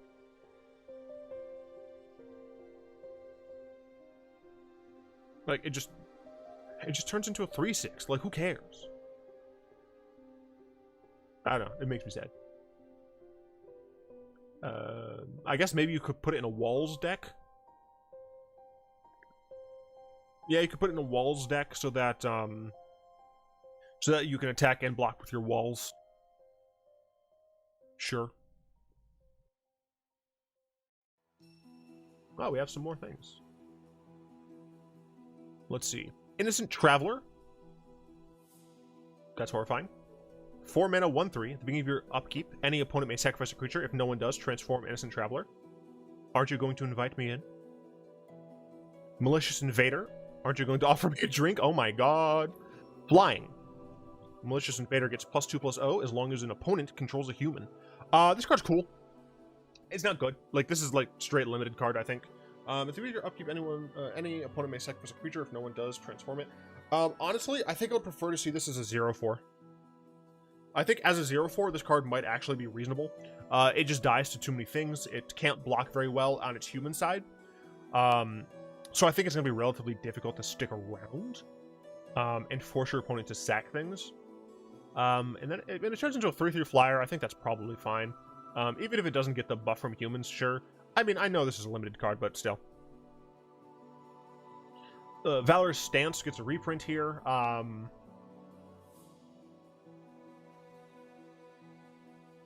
Oh.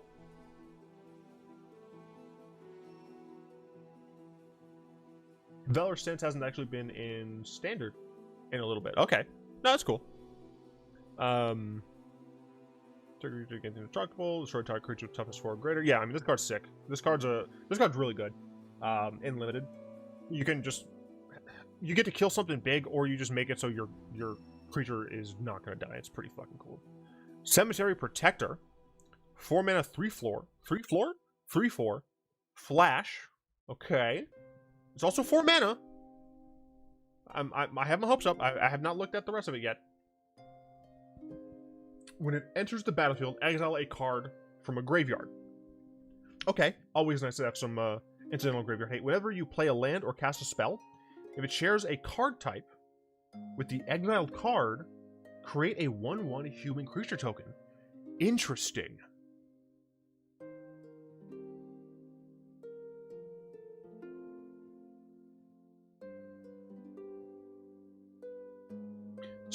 Interesting. So if you exile a land, whenever you play a land, you get a 1/1 human. You could exile a creature whenever you cast a creature. I think this card might be strong, but I think it's going to be too slow. I don't know. I think if you're not playing a super fast, this card is good because it's not a 3-drop. I agree, Jay. I think that this card is better because it's 4 mana. I think that if you're doing kind of a human thing, how are you going to get a planes in your deck consistently by turn 4 in white X decks? How are you going to get a planes in your deck consistently? What?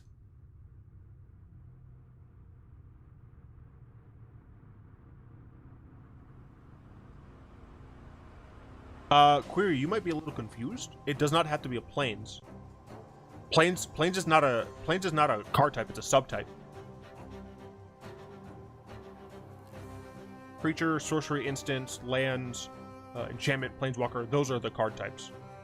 And it doesn't have to be your graveyard. It's a graveyard.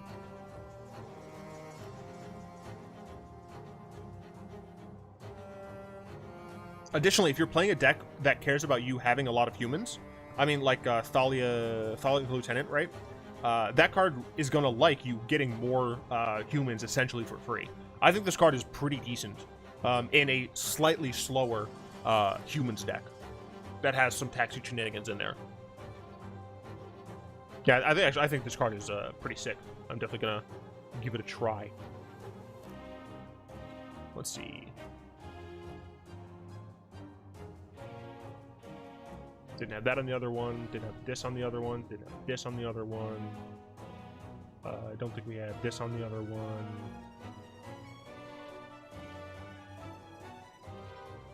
You revise your opinion is good. Cool. I think that's like all that was. Oh nope, didn't have Sharon. You know, Skulking. For what it's worth,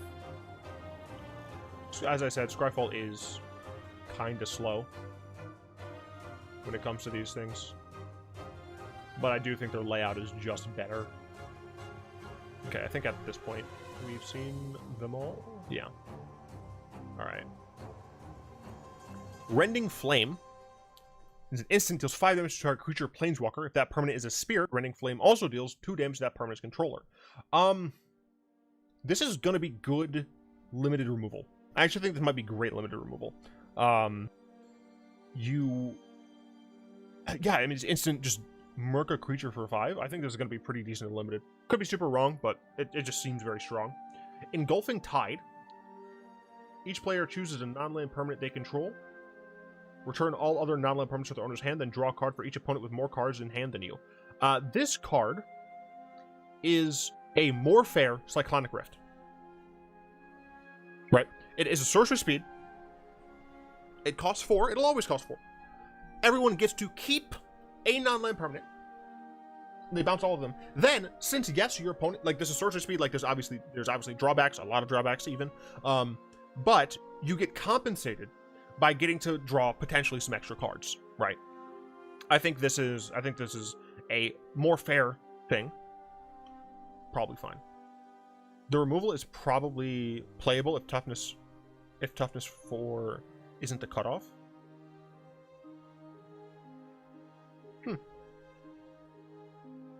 And then Engulfing Tide seems pretty good against standard green token decks. Yeah. I mean, just generally speaking, I just like this because it feels like a retrained Cyclonic Rift. Investigator's Journal is a 2-mana artifact clue. Investigator's Journal enters the battlefield with a number of suspect counters on it equal to the greatest number of creatures a player controls. Again, making it multiplayer friendly. 2 and tap, remove a suspect counter from it, draw a card. Cool. 2 is sack it, draw a card. This is just a clue that you can use multiple times. Very cool. I like it. Yada, yada, yada.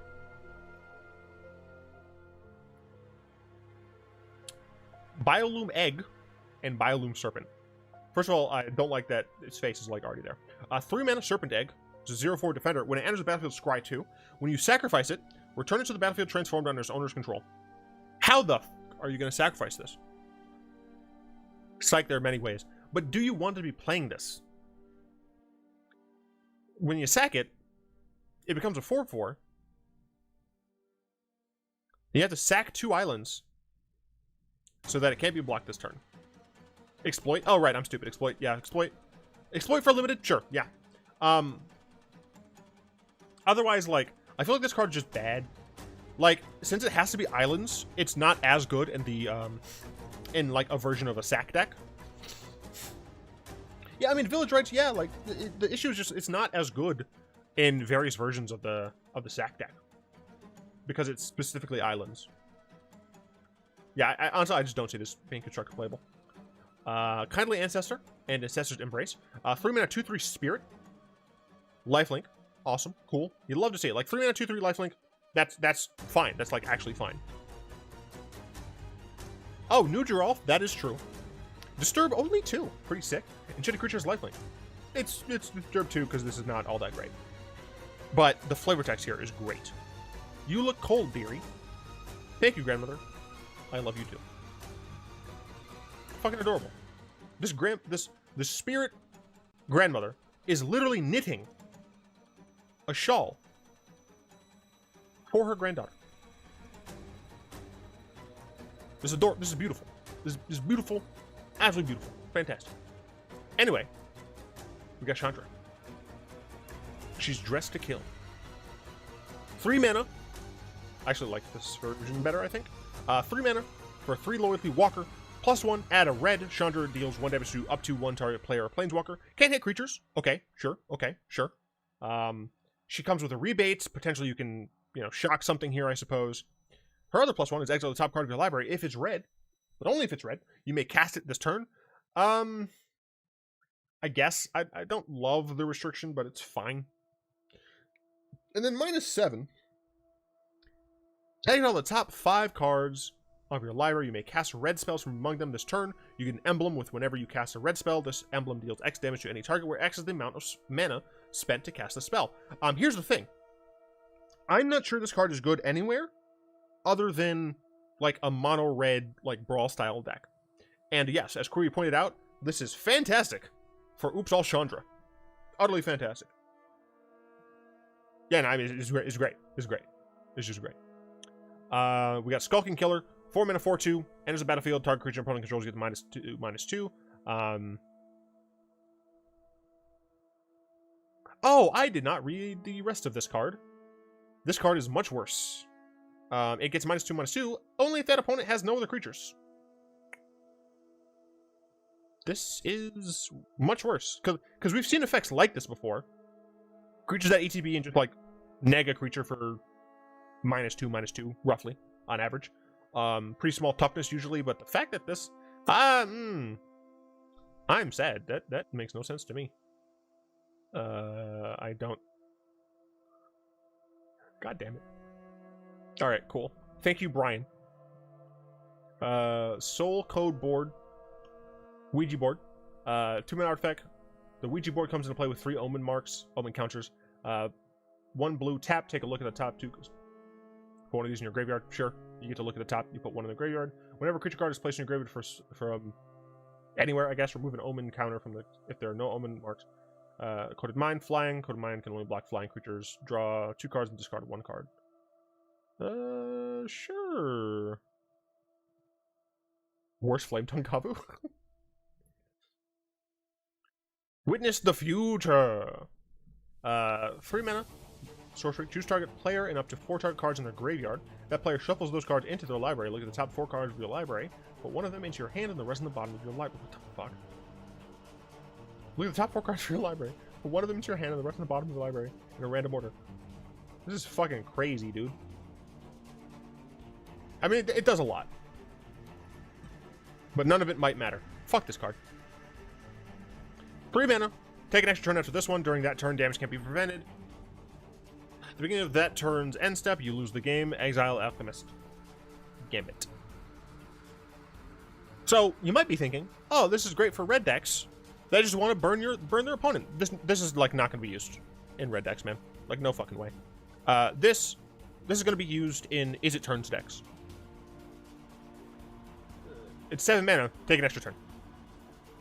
But Justin, it doesn't come with it doesn't come with the birds, Justin. And you can't hide it behind Foretell. It can be in your hand, so you can force your opponent to discard. I don't give a fuck, dude. Honestly, I just don't want extra turns anymore. Am I a new bitch? Sure, maybe. I don't care. Like I do not like extra turns. Turn 3 Gideon, and then you can take new turns constantly while beating them down. Okay, that actually is pretty funny. Alright, you have to remind me to make this deck, because that seems pretty funny. Oh, man.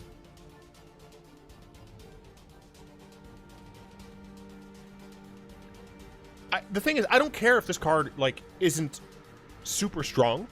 I just don't want more extra turn spells. I just don't. Someone made, in my opinion, a very terrible comparison on Twitter, where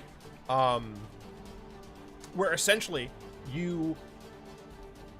they said like since this card doesn't come with extra bodies and it can't be hidden in Foretell, like this card is like not really a problem.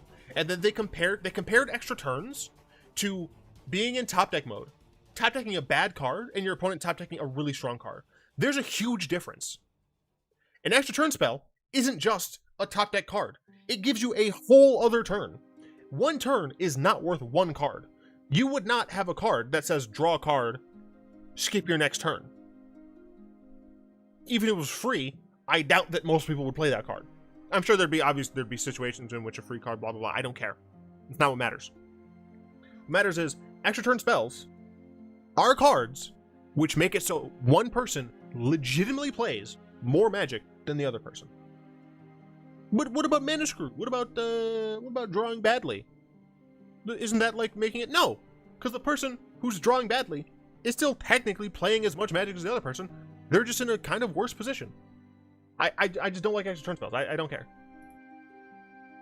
Dreadfew, 1 mana. Target player reveals their hand. You choose a non-land card from it with mana value 2 or less. That player discards that card, or you can cleave it, pay 3 mana to just force them to discard something. I was actually really down on this card previously, but the more I look at it, the more I realize that this card is more similar to Bloodchief's Thirst than I gave it credit for, and I love Bloodchief's Thirst. Right? At 1 mana, it's slightly worse than Inquisition of Kozilek. For what it's worth, the difference between 2 mana and 3 mana is huge. Is absolutely huge. So it still might not be good enough. But once you get to a point where you really want to get a specific card out, the cleave might not be, you know, it's still bad. I'm higher on it now, but it is still bad. All right, that is all for the spoiler cards for today. My throat is murdering me. Let's go ahead and edit this. Switch it to arena gameplay. And save. And then I'm going to play a little. And people, if you would like... shit.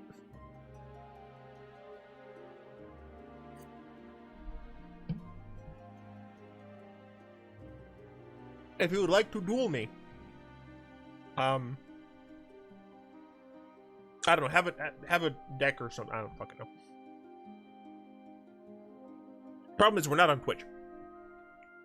Wait a minute. Monetization has been off this entire stream? Why? I need to be making money. I'm poor.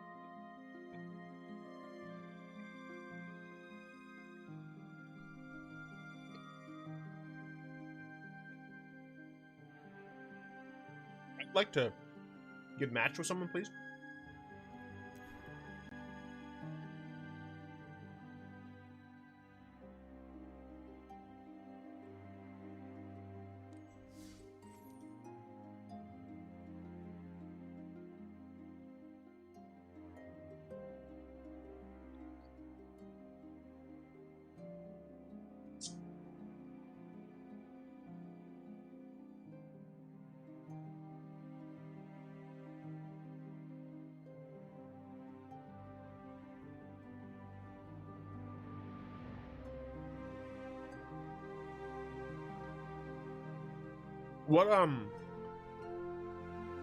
What card, or what, like, type of card, whatever, are people most wanting to see that we haven't seen yet from VOW? Personally, I've already talked about it. I would like to see a good, like, 1 mana werewolf. That's, like, my biggest thing. More and better Madness. Madness is unfortunately not in the set.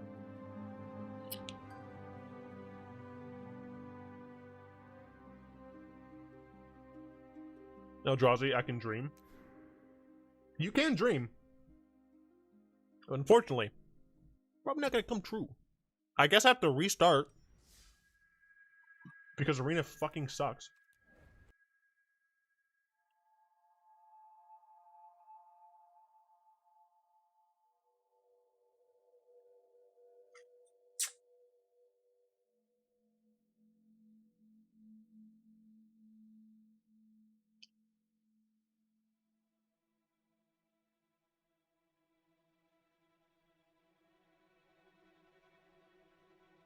I'll be happy with 1 2 mana aggressive creatures that can compete with white and green. In what color are you thinking? I want graveyard hate. I mean, we have a lot of graveyard hate on Arena. You know what I want? I want stack hate. That's what I want.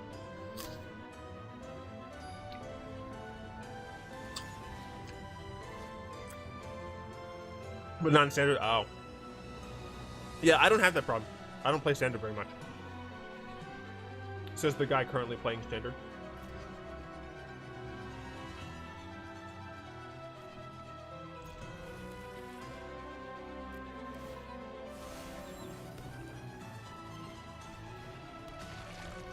I would smokestack. All right, you know, if we're talking about like the things that we really want, I would love Black Lotus. I think it would be pretty sick.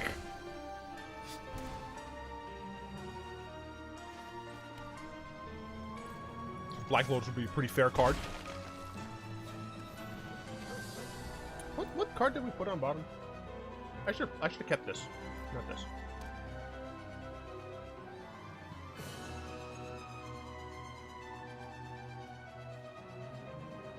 Oh, Christine, that's one we have, isn't it? Isn't that the Oh, I thought the 4-mana enchantment did that. Oh, apparently not. No.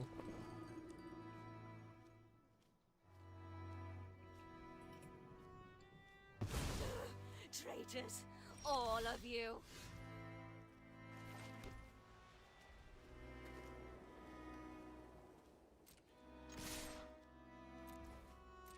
I'll trade my Loyal Warhound for the Spellbinder.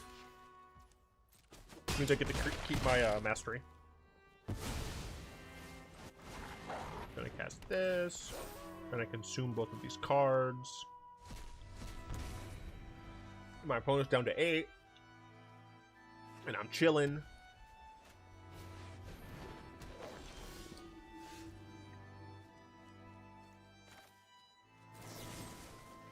Then I kill this, and then I kill my opponent.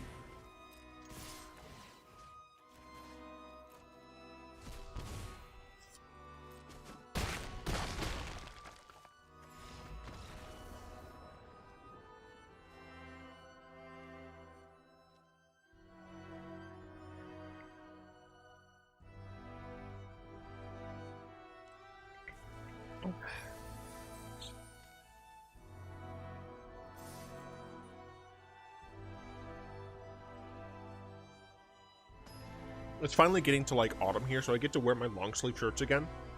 I'm so happy.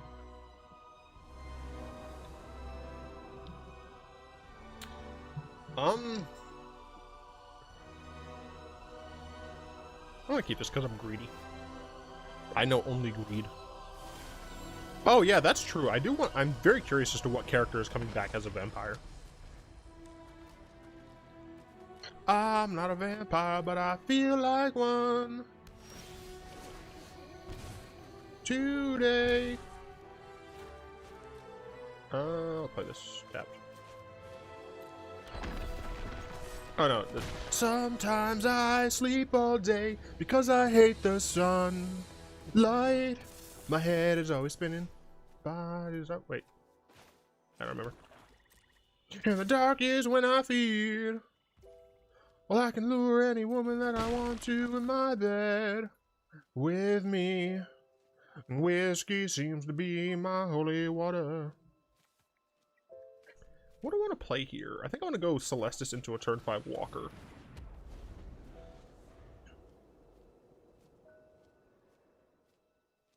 Hey, you know what would be really cool? Snapcaster Mage. Unfortunately, we already have the reprint. It's Dahlia.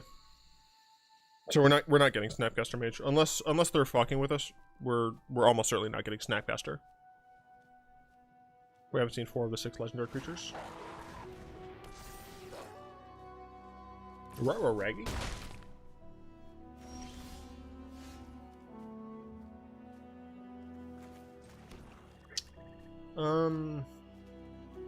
Gives trample, which is not great. I could thirst plus force the sack here.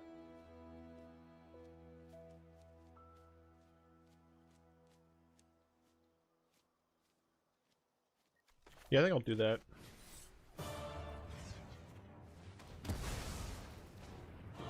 Do I want to turn it into daytime? I actually do.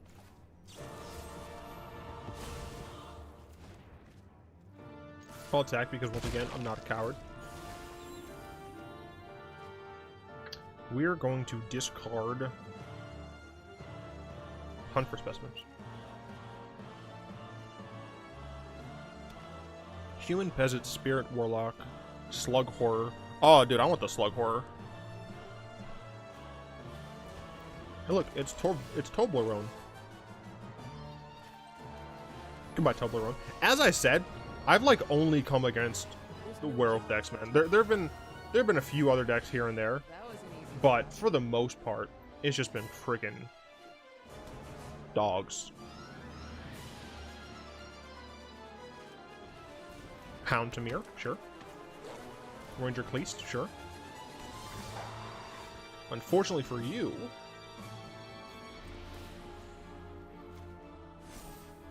don't worry, I got it. I should have played these two actually. You could have such power. Yeah, I think I should have played these two. You are too weak. I Oh well. will get what I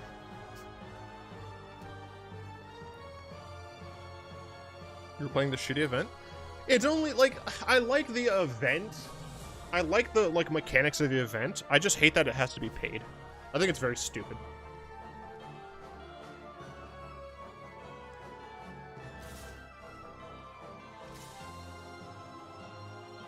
That's interesting. Yeah, that makes a lot more sense.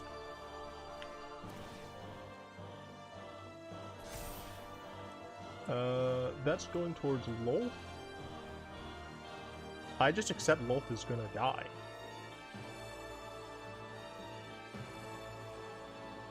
Yeah, I only have 3 toughness. Lolth is going to die. So I'm fine with that, I think. I can easily block this. Yeah, seems fine.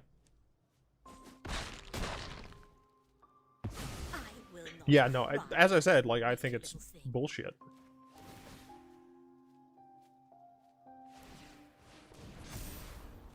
Subservience. I'm really. dumb. I did forget about that.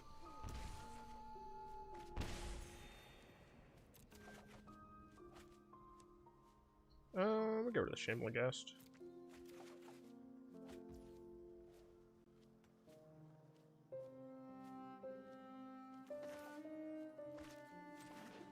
Let's see.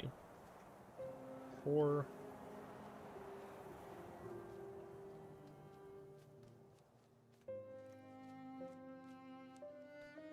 Hmm.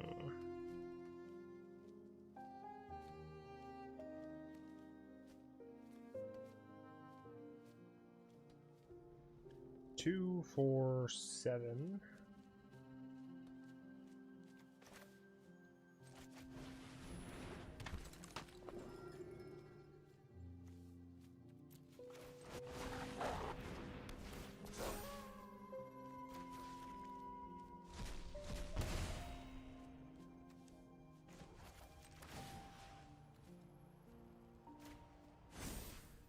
Well, you're not lacking for spirit.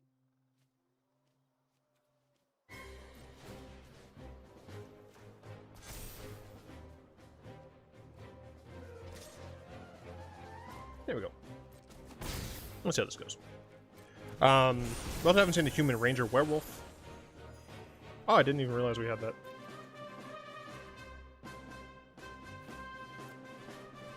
And the card that has then if you control exactly 13 permanents. I mean that's got to be an ultimate win con, right?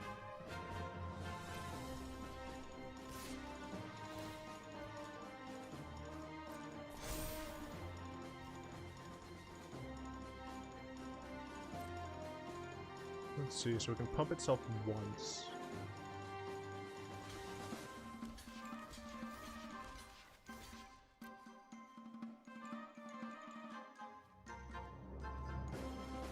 I could give it -2.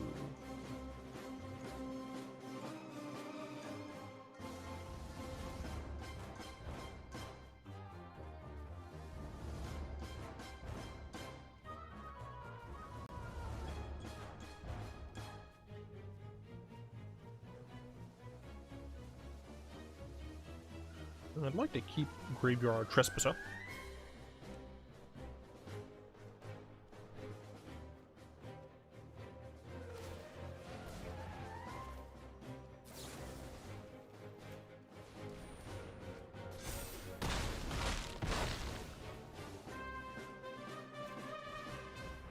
Okay. Seems fine.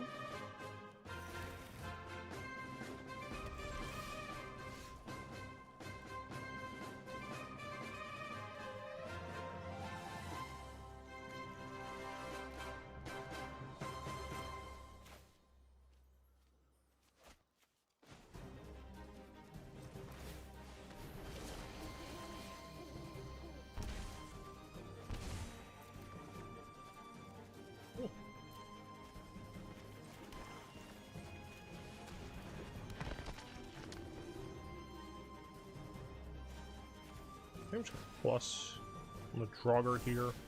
You'll be fine. I'm gonna go ahead and give this spider a plus. I think we'll smork like that as well. I'm not a coward. I'd be smorking. They activate Den. Can block very favorably. Can block the Den with my 2/2. Can block the 3/3. I guess this I have to take that into consideration, but yeah, even then I'm not worried. I've played almost exactly against these decks, dude. You don't gotta be flapping all the time, little bat.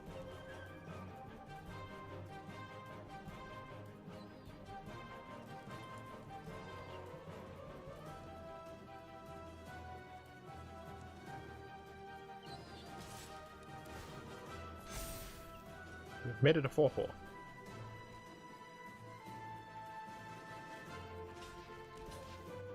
I can just kind of jump block because I don't really care.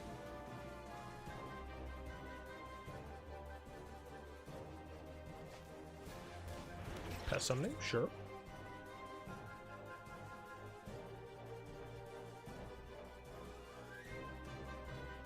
Have you faced the Epiphany plus Lear deck in this event yet? Mm-mm. I have not. Or maybe I have and I just killed them too fast, I'm not sure. Epiphany plus Lear.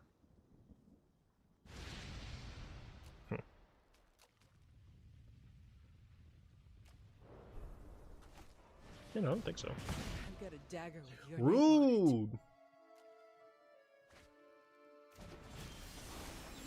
How dare you? I need the merchant. I don't need this either, but you know, it's whatevs.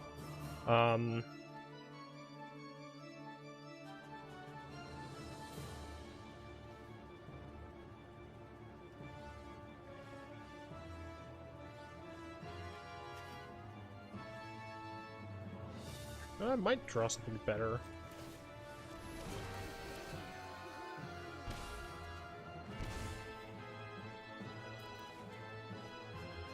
Sheesh.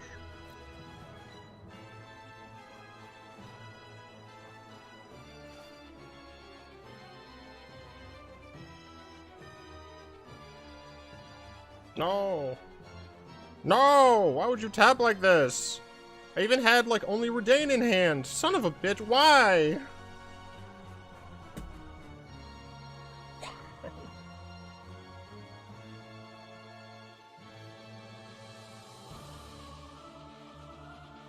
I'm mad. God damn it. Usually prioritizes not tapping these. What the fuck?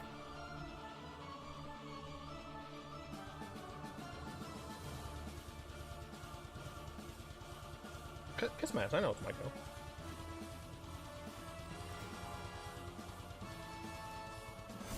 Double counters on there. You.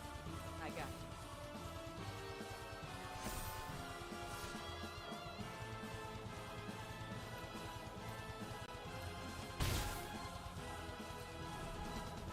I'm just gonna hope this vanishing burst, I guess. Hey look, I can vanishing that.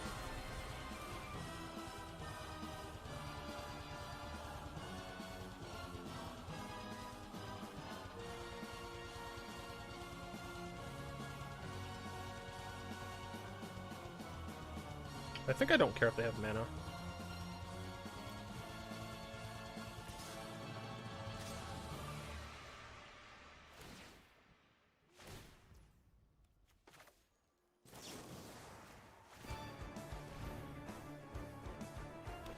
Best moment from this event was the poor soul who ran Legion Angel. I don't get it.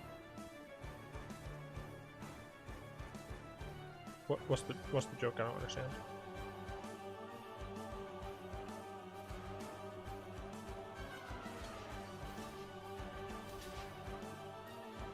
I literally don't care if my Drugger dies.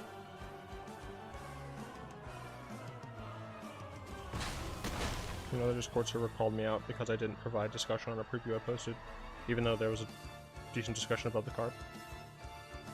You know what I call those people? Huge cons.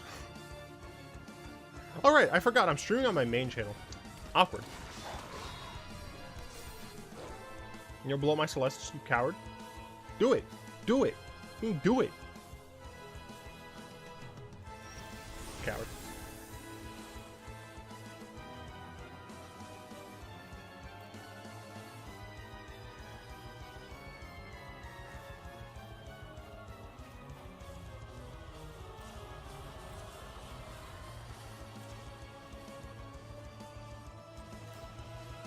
I'm just the god of day-night.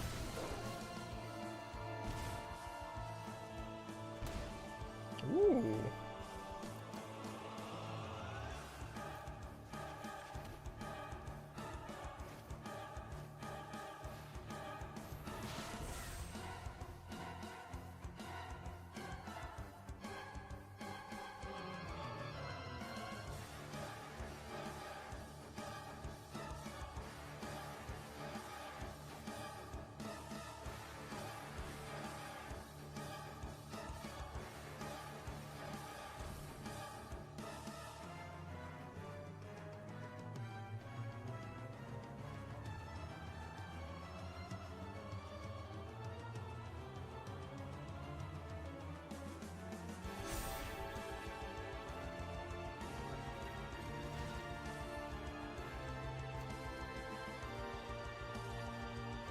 Thing is, I'm at 21. Don't worry.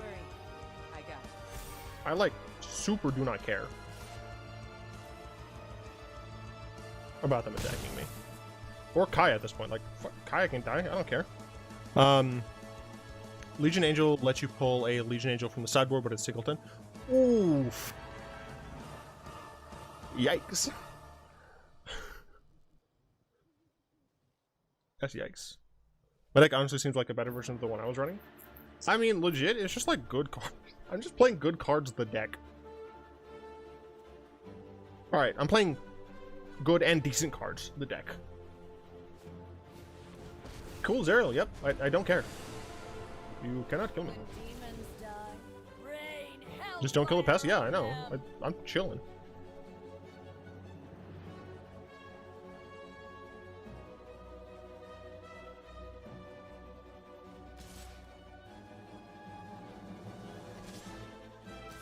Do you think I care about Kaya right now?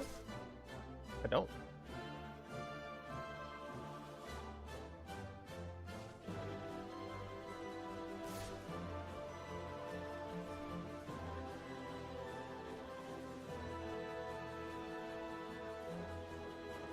You have nothing.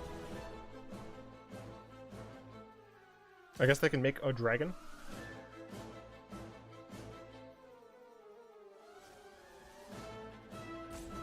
They can make a dragon.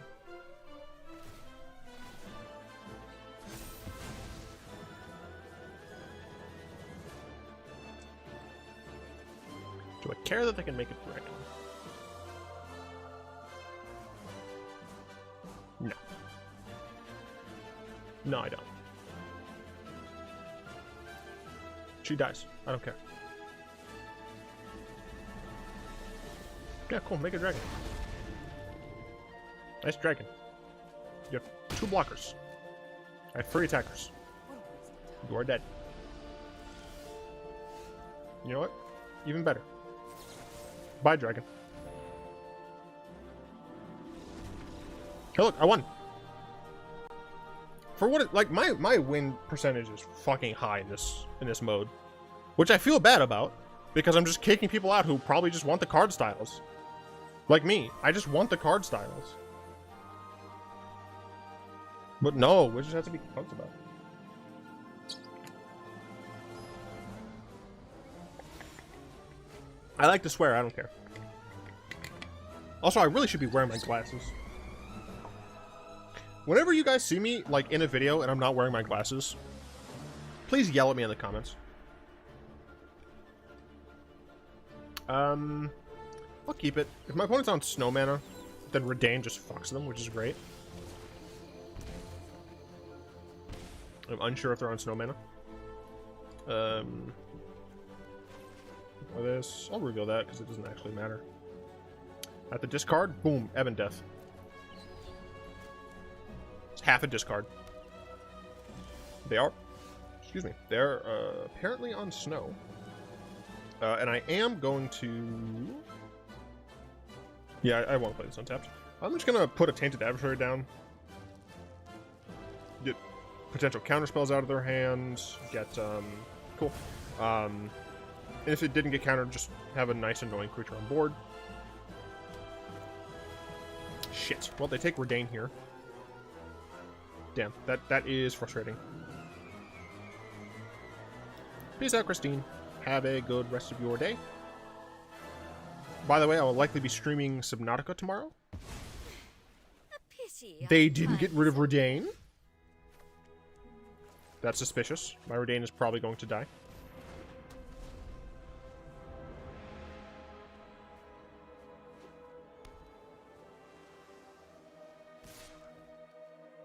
I won't block. That's totally fine with me. Professor of Symbology. Monk class deck, I bet. I have no idea. I see stuff and things. Let's see, what do I want to do here? I can play Hunt for Specimens and Murder the Elite Spellbinder. I don't hate that, to be honest. To also play the Draugr Necromancer. Yeah, I think I'm gonna play the Draugr Necromancer. Smork on in. That way next turn, I can just steal one of their cards. I will watch your Subnautica videos after I finish the game, trying to avoid spoilers, lol. Totally fair. Absolutely fair. Hilariously, I've watched Subnautica, but it's changed so much since I've watched it. Yeah, 4 mana. They can't cast a 4 mana spell because 4 mana non-creature because of Redain, which is pretty sick. Cool. They're doing stuff no one cares about. Nice Island.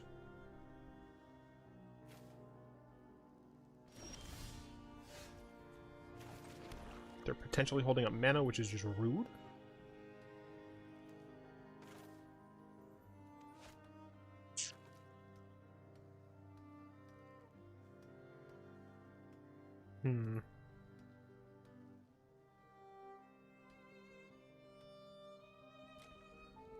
What are the chances that they're holding up mana? I'll kill it. Oh, baby, I love your way. I wanna be with you night and day. Nico, Mind Flayer, Teffers. I mean, obviously I'm taking Mind Flayer here. Make that shit cost more than a Smork. Because these both cost 6, and Nico costs 5 base, plus the X. And because of Redain, I can't cast though. Because of the Snowlands. Get fucked.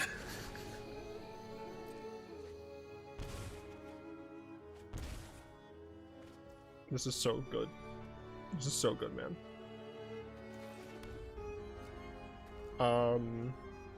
They have 2 extra cards. So my Kaya might get countered. I'm not sure that I care. But I'm also going to attack first. Okay, they're at 3. I'll cast Kyle. Let's see if they have a counter spiel.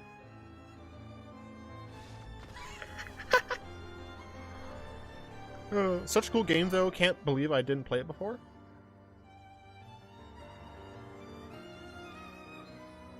I don't know why I didn't play it before, honestly.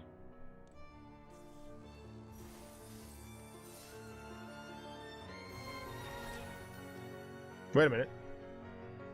I only got 2. Does that mean I got them all?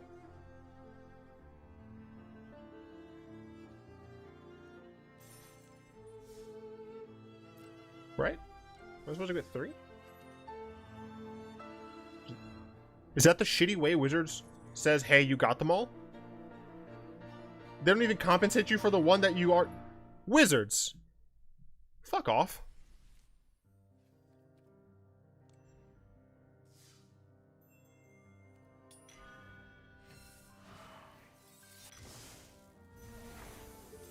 Wizards. Come on. Come on, Eileen. We're gonna come. I'm sorry. Alright. I know that Pyro wanted to play. Pyro, are you around and ready to go? You ready to get cooked?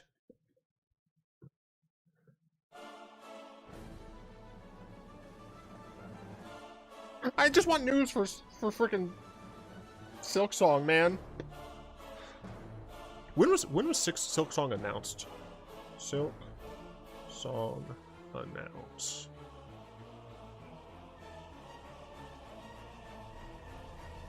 It was announced 14th of February, 2019.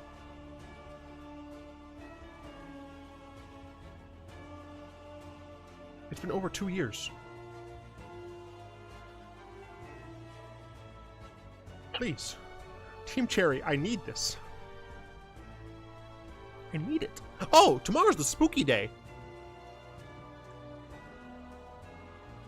2 years isn't much, but they already had some work done on it. I just want Silk Song. It's gonna be a masterpiece, just like Hollow Knight. It's gonna be so good, and I want it. I know that the longer it takes, the better it'll be, because Team Cherry is good like that.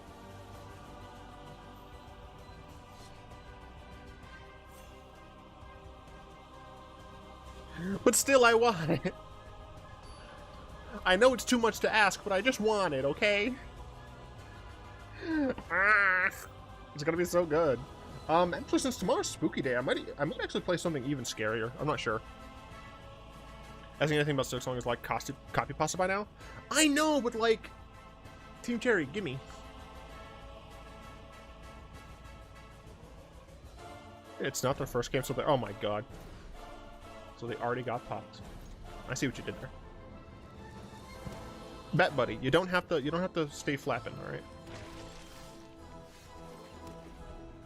Oh. Interesting. A blue-black Aristocrats deck. Did not expect that. Unfortunately, here I can't really play Magda because Magna could potentially just die. So I have to play Mimic. Which is not great because Mimic is a one-time thing. It's a one-stop shop.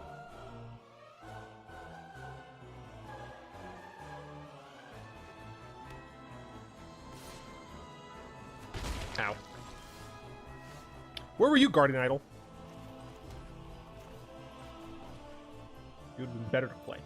We're going to go up to 5, so I'm not terribly worried about this. We'll go ahead and play the Guardian Isle. Next turn, 5, 6, 7 potentially. You can play Chandra's Incinerator.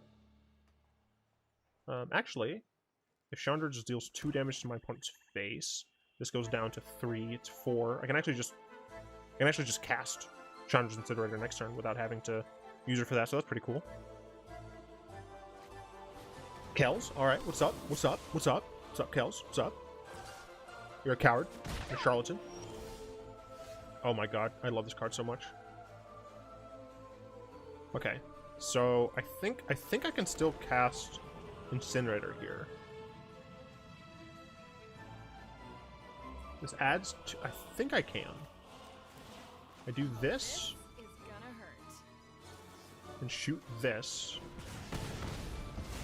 No, I'm one off. Damn it. Very sad. Alright, I can still just play the Magda. I would like to play, but my arena borked for some reason. I'm going to try re-download. Wizards, can you please just make your client good? Narfy? Snarf!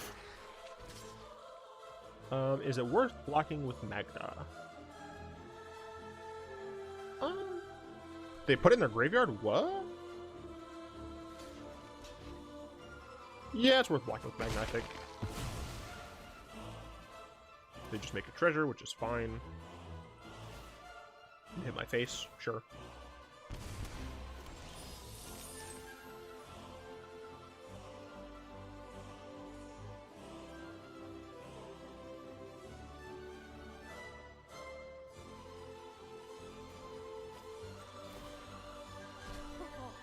Today's my lucky day. Whenever a source can use non-common damage to opponent. Okay. We're still chilling. We are steady chilling. You know, black deck. Okay, that's fine. They can cast it. That's also fine. Yep, that's fine. Love the Basri avatar. It's great. It's good. It's great.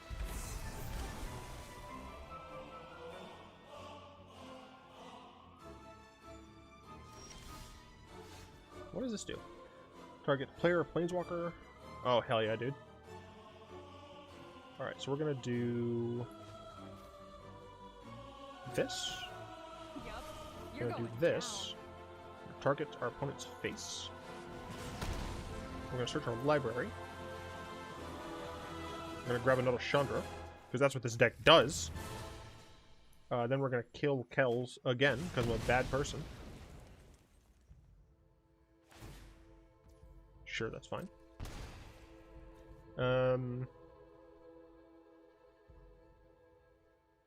Honestly, fuck off. I should have killed this first.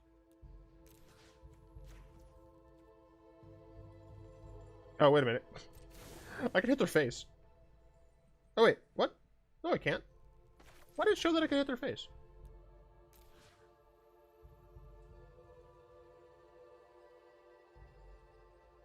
Oh, it's any target. It deals 1 damage and it deals X plus 1 if it's a creature. Okay.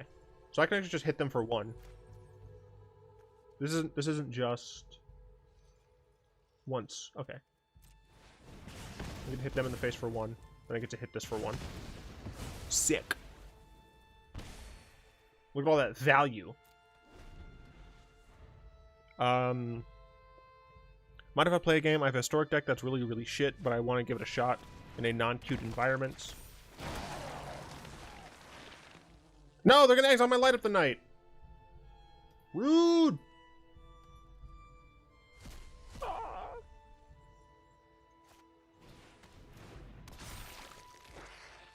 It's fine. It's whatever. It's fine. It's whatever. You know why it's fine? You know why it's whatever? This. I don't need this. I love how she's just like, fuck this. This is just gonna be bad for you. I'm gonna cast this. We're gonna Dome.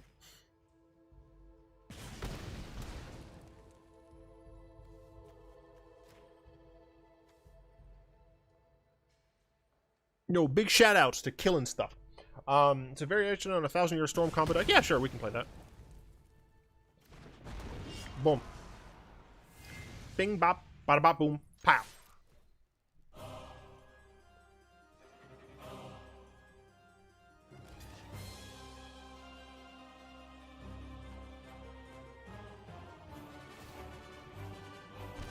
That's not what I thought would happen at all.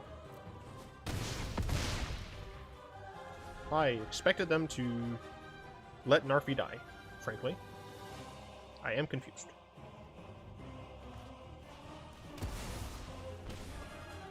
You're down to 3. Wait, you're dead on board. I can just cast anything.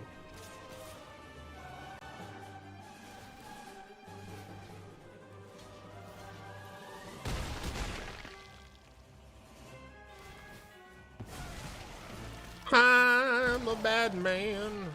I'm gonna cast another Chandra.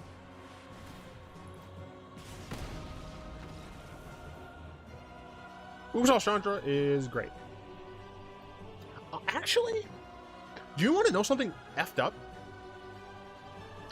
I don't have a mono red EDH deck because I straight up don't like any.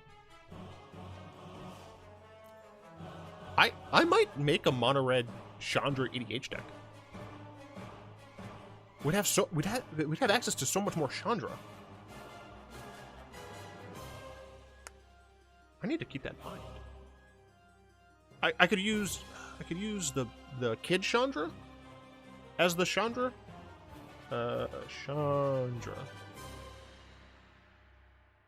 Chandra Fire of Kaladesh I could potentially use. I could also just ask if I could use one of the other Chandras. I don't think there's a Chandra with text that says she can be your commander. No. I want to go Mono Red Super Friends Chandra Edition. Because it's more fun when it's even stricter. That's a lot of Chandra. Hell yeah, dude. Just nothing but Chandras. I mean, if you just Scryfall Chandra, you get 34 cards off rip. Some of those are kind of bad, like Chandra's Defeat. Actually, I feel like that's one of the only cards that is just like one that you just straight don't play. Alright, Query wanted to play some Historique. I can't hang with Chandra. I don't think many can hang with Chandra. She's just too height. Height? Really? I'm disgusted at myself. She's too hot.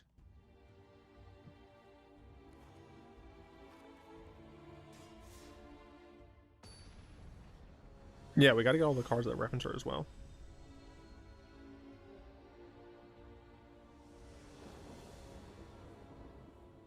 It's funny because I don't like Chandra, like, as a character. I don't hate her, but I definitely don't like her as a character. What the fuck?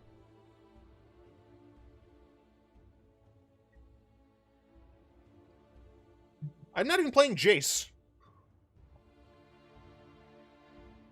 One sec.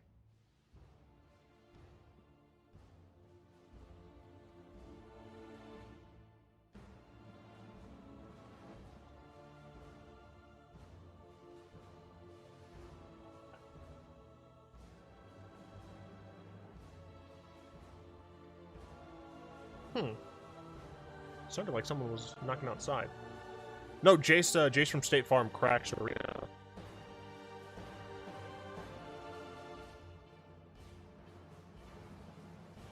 Do we once again have a crashed arena? I have no idea why it crashed. This is bullshit. I did not hit her. It's not true. I did not. Oh, fuck. I didn't take my medicine this morning.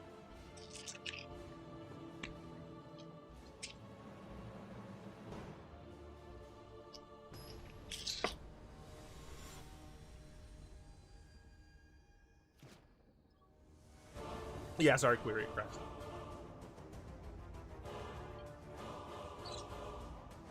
Don't you love taking... Shit!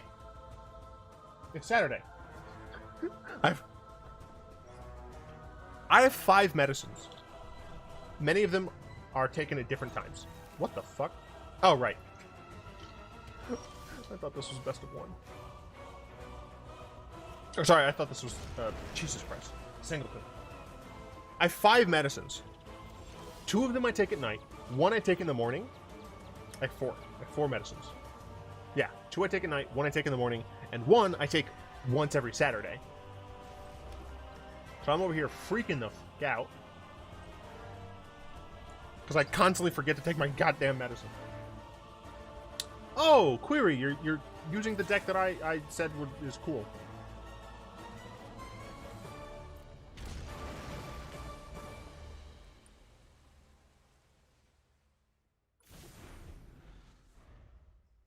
Ah, delicious.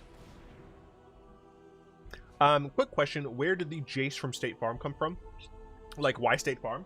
So, it's Jake from State Farm, but it came from, It came from just me and my friends being, you know, stupid fools when we were playing like EDH and stuff. And at some point, I don't remember exactly when, we decided to start nicknaming all of the planeswalkers. Like Garrick is Derek, Chandra is Sharon, etc., etc. And for Jace, we said Jake. But around that time, there was a State Farm commercial where a woman was like suspecting that her husband was cheating on her, and she like calls him out or some shit, and she's like, "Who are you talking to?" And he's just like, "I'm talking to Jake from State Farm." "Oh, really?" And then like she takes the phone and is like, "What are you wearing, Jake from State Farm?" And then it like goes to this guy named Jake from State Farm. I'll make a tree folk because I do need to step on the gas.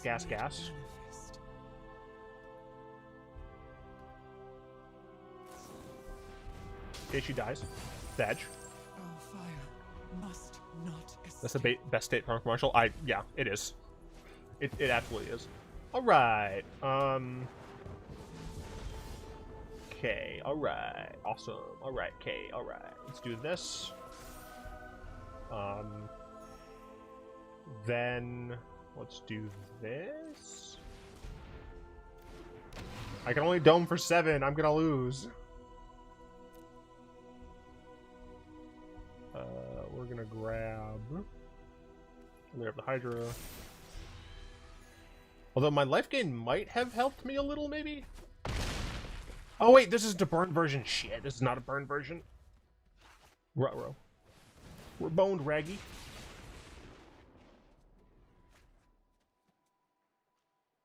What are you wearing, Jake from State Farm? Some khakis and a polo. Bucket of crisps.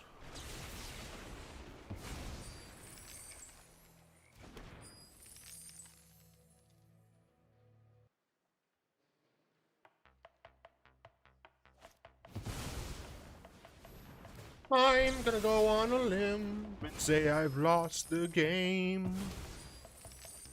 I'm gonna go on a limb and say that my time is come to die. That said, Query, I will require this deck, please. Because this is like the exact deck I was talking about that one time a little bit ago. I don't remember when, because my memory is bad. Damn, I honestly didn't think Strike... Like, when I first saw Strike and Rich, I was like, who cares about this card? It helps. It freaking helps. For sure.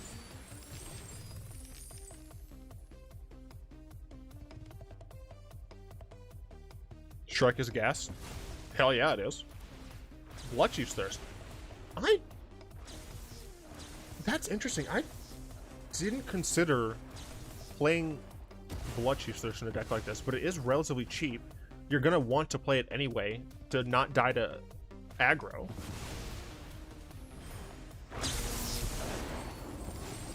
Super reasonable. The thing, though, is how long until you can just siphon insights? Ah!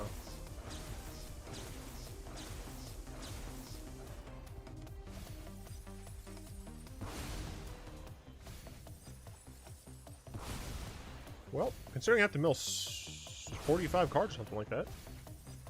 What just happened? Please don't concede. I'm not conceding. I'm very confused though, because you're not gonna be able to siphon me. I won't have cards.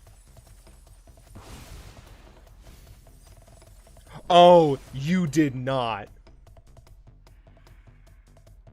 Is this Unmoored Ego? Or Mnemonic Betrayal? Oh my god, it's Mnemonic Betrayal.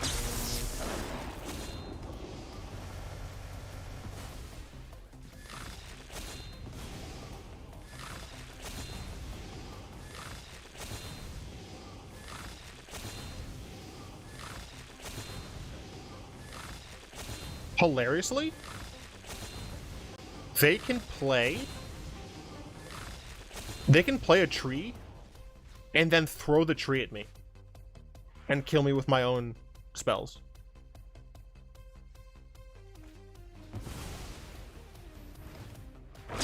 Oh my god. Yeah, that's what they're gonna do. They're gonna play a tree, and they're gonna throw the tree at me. Wait, do they not have any more basics? What? Wait, what? Is that not what they're doing? But they don't really need more storm count. Maybe they're not gonna be cool and they're not gonna kill me by throwing a tree at me.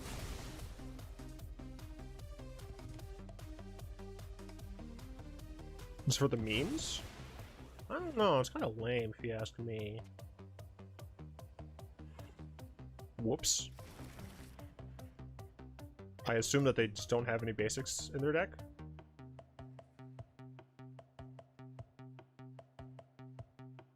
Ah, yeah. Rip. I mean, I still die if you throw a tree at me. Hell, I die if you throw a solemn at me. But obviously a tree is preferred. So I have an insight, that's for cowards. Wait, you won't have the mana to throw a tree at me anymore.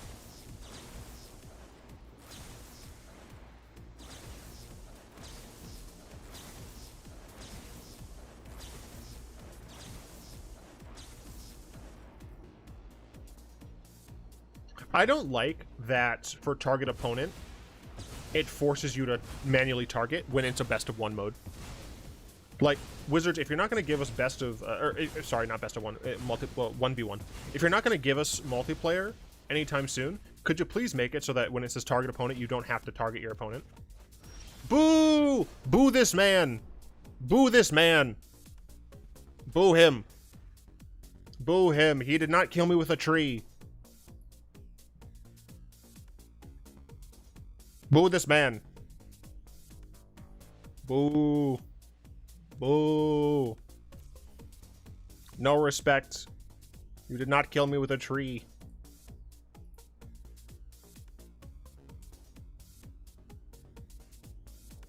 Can you has Brawl? Sure. Yes, good. Keep booing this man. He did not throw a tree at me. I didn't mean to BM. I just couldn't get enough lands to kill you. Yes, what are you talking about? You didn't get enough lands. You had 6 mana, right? You had 6 lands. You play one of the trees. It deals 6. All you had to do is sack that and hit me because you had way more than, what, 4 storm? 6 times 4? Yeah. 6 is 8. Wait. Yeah.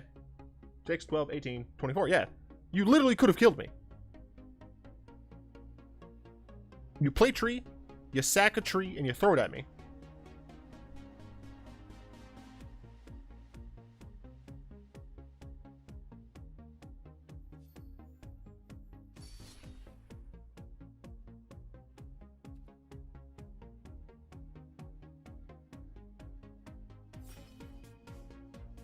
Yeah, damage would have been for each copy.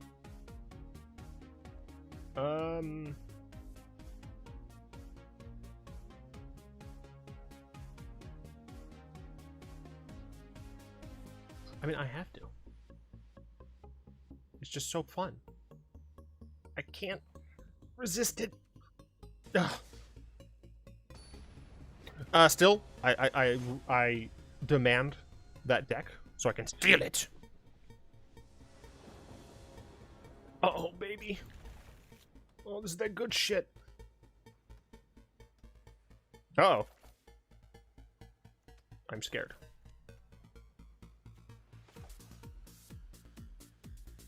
Mill then play your opponent's deck? Hell yeah. That's exactly what I want. It's beautiful. It's the best. I put it in Ravnica a while ago. Sick. I just have to find it because I'm trash. Oh, he's playing Oops All Jace, but it's a different Jace. It has to be. Because he has the Jace Islands. It is. It's Oops All Jace. And unfortunately for you, I'm playing Oops All Chandra, which is objectively better. You and I are gonna take him out. Oh, this is It's Sag, but whatevs.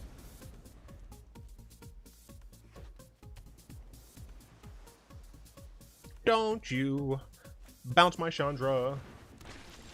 I am oh, because this is the flavor text has it. Yep. All right, hear me out though. Yup. What if I just did that? Down. Do you like my turn 4 fire emancipation?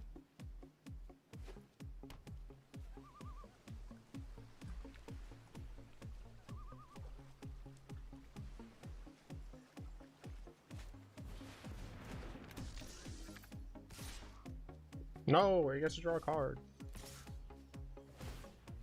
You fool. All right, that's You it. fool.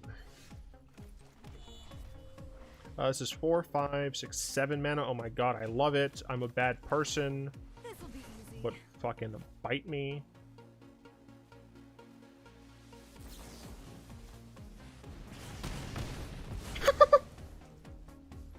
You know what? I'm not even gonna cast this. I'm just gonna cast this. I'm gonna be a nice person. I am a god. Look at this cute bat, though. He's flapping his wings, vibing. I feel bad though, so I always let him sit on the candles. I don't want him to get tired. No. I should have blown it up. I should have fucking blown it up while I had the chance. You're scum. You hear me?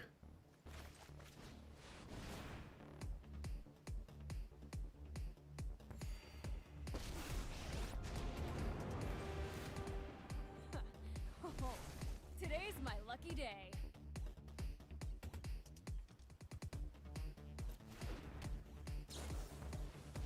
Brainstorm. My latest post in Ravnica has both the deck I just played as well as the previous one linked. Cool. Mad thanks.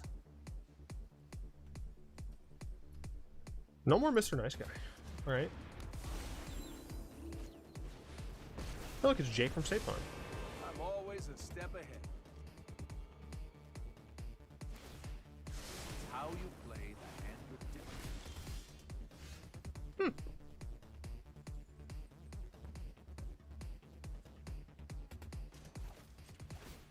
This'll be easy.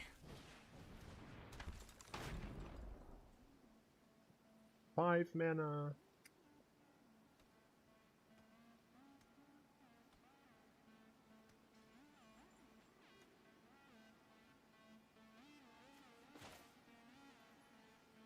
Yeah, I should have played differently.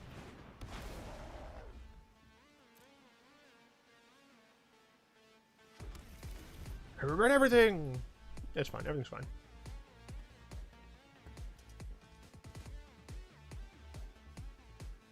Leave Sharon alone. Leave her alone!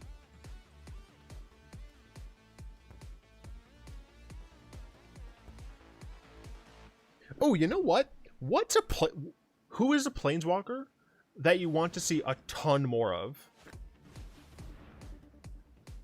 Because I mean, there are some that we haven't seen a lot. Like technically, a lot of. Angrath is one of them. You know, we know a little bit about Angrath, but like story-wise, we don't have a lot. Ob Nixilis as well. Like we've seen a bit, but you know, we don't have much of it. We don't have a ton of his backstory. We don't know exactly right now what he's doing. Oh, thanks, Query. Uh-oh. I'm gonna start getting milled.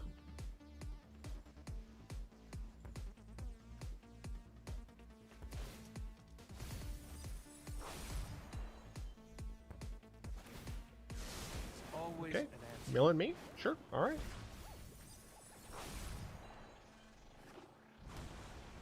See how long you last.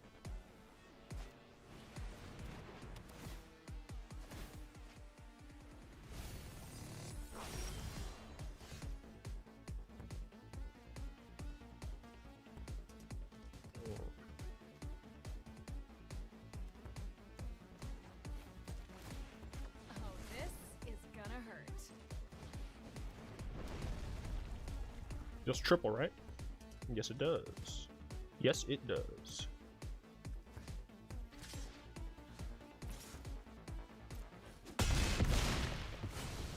Fortunate Fortunately, I won't have to remember this. I guess I could have put them to 5. Yeah, maybe I should just put them to 5. Who knows? I thought Tamio would show up on Innistrad to at least make sure Emrakul was still in prison, but oh well. Yeah, it's a bit strange. I'm kind of curious to see, you know, how Nico's story develops. We've got a decent amount of Kai at this point. Ah, shoot.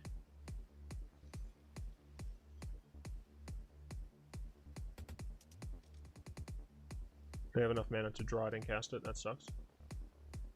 I hate this card. The Wanderer? Oh, God. Yeah, absolutely. The Wanderer. The Wanderer is definitely up there.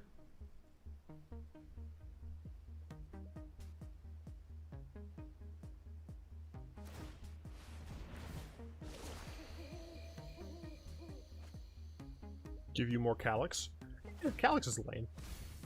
That guy. Calyx is a loser. Could you stop?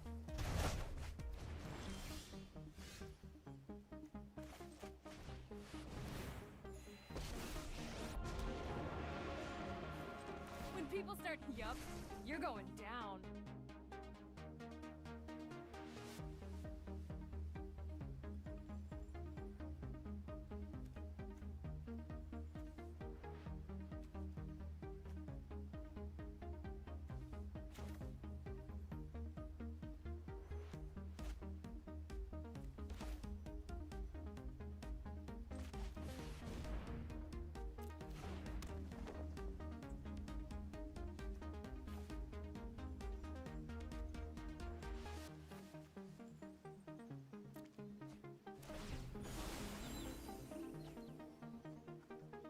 Fair being annoying and not accomplishing much is pretty much peak Jace.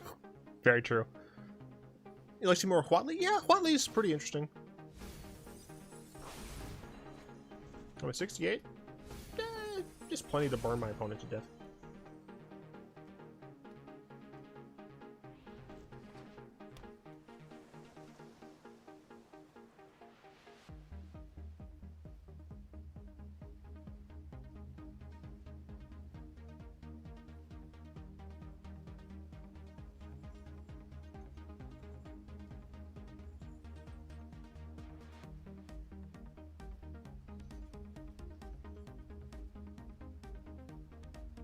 All they're doing is what I think they're doing. I think I'm fine with that.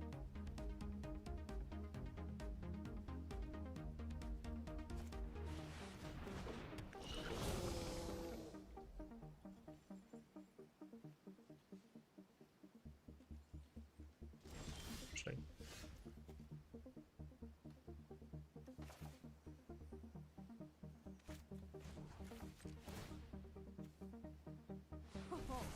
Today's More my Derek? lucky Fuck that day. guy. Derek sucks.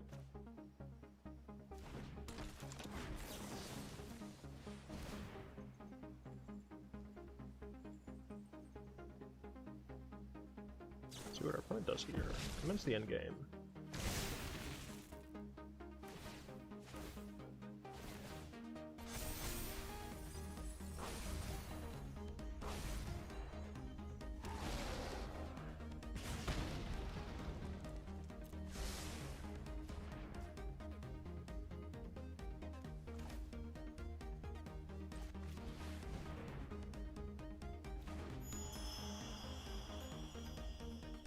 I think I'm gonna lose. I think I'm gonna get milled out. This is bullshit. Venser? Oh my gosh, why would you say this? Why would you say this to me and make me sad? I'm interested to see if and how Calyx develops away from Cultists. Granted, he has a single mindset to enforce Cultists' will and bring Elspeth back to the Underworld, but still. Yeah, I mean, that is very interesting, right? Like, Karn is literally a construct. But he has, like, actual will. And then you get to Calyx, and Calyx is like just straight up like made. And his will is like directly tied to another entity. I'm willing to bet that as Calyx travels further and further away from the plane, I draw 5, I mill 10. I'm down to 47. Okay. Also, Owner's Stage is going to be huge. 10 power creature. I think I lose, which I'm very sad about. I was too nice. I should have Stone Rained. I should have Stone Rained earlier. I was just too nice. Should have Stone Rained.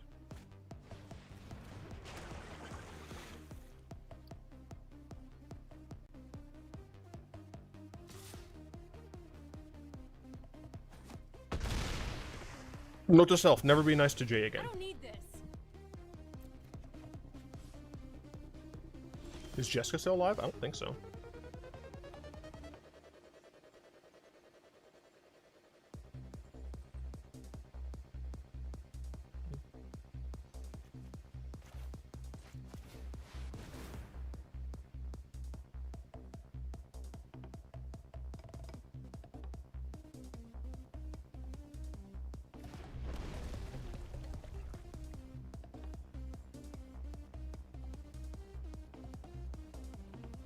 Apparently this is not actually a Jace deck. I was wrong. This is some sort of loser deck for losers.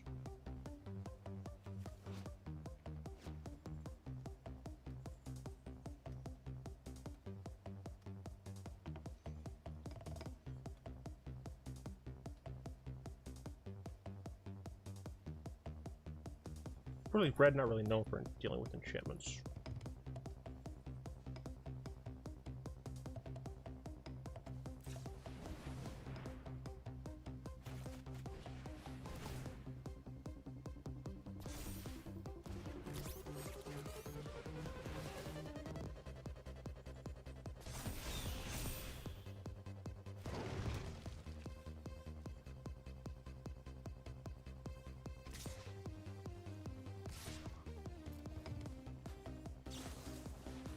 I hate you!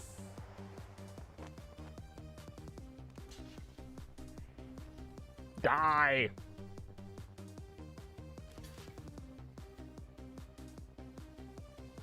Yeah, Jay. Should put more Jace cards if you wanted to find more Jaces.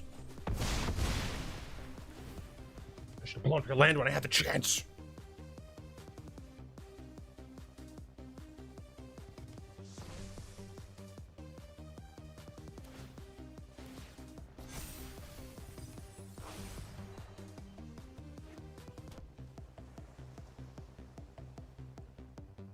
To be fair, I think a lot of new walkers, Nico Cadillacs Wonder, and maybe Gabriel Kane all have interesting story to pursue, and Gruff needs to come back so does Flutley.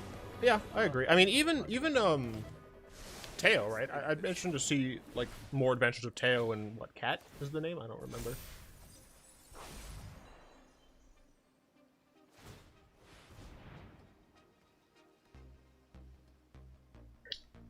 So glad the bug was there, and I don't know the heck happened.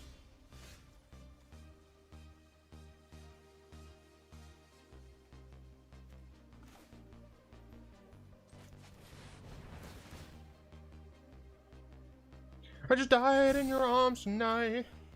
It must have been something you said. Hey, over here. Yup, you're going down.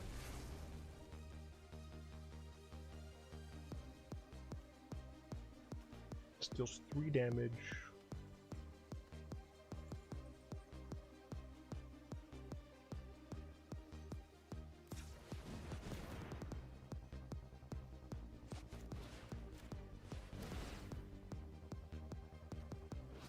Oh, let's get Planeswalkers. I feel stupid.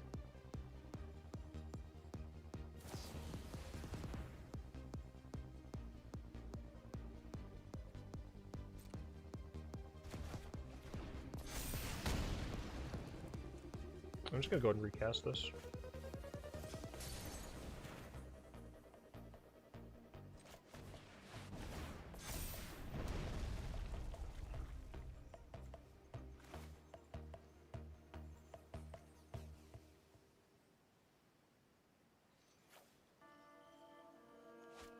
Is it? Oh, yeah, I guess it is.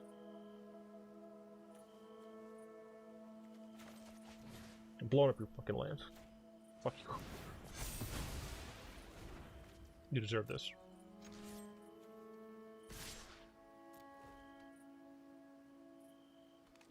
Oh, I thought they used Castle Venturous. Oh, okay, I'm stupid.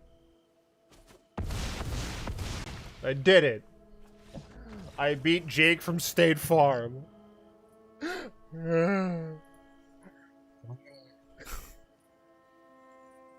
Why do you deserve it? What do you mean, why do you deserve it? I was nice and you capitalized on my niceness by bouncing my stick. Twice? How could you? Alright. It has been 3 hours.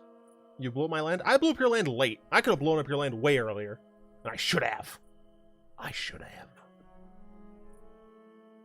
How nice, I didn't see that.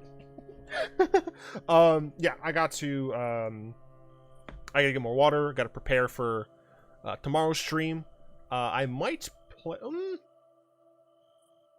actually, that might be something that I think I might ask Discord about that. Interesting. Yeah, I might be playing a game with some viewers, potentially. Not entirely sure. Anyway, tomorrow's gonna be spooky and scary. I hope a lot of you can see it. I know the majority of you are actual, like, adults, so it's not like you're gonna be out trick-or-treating. Hopefully some of you are lonely like me, and doesn't really have any real-life friends, like, close to me, because I'm not going to a party, and maybe you aren't either. And if you're not, you get to hang out with me and have fun. Anyway, au revoir, everybody.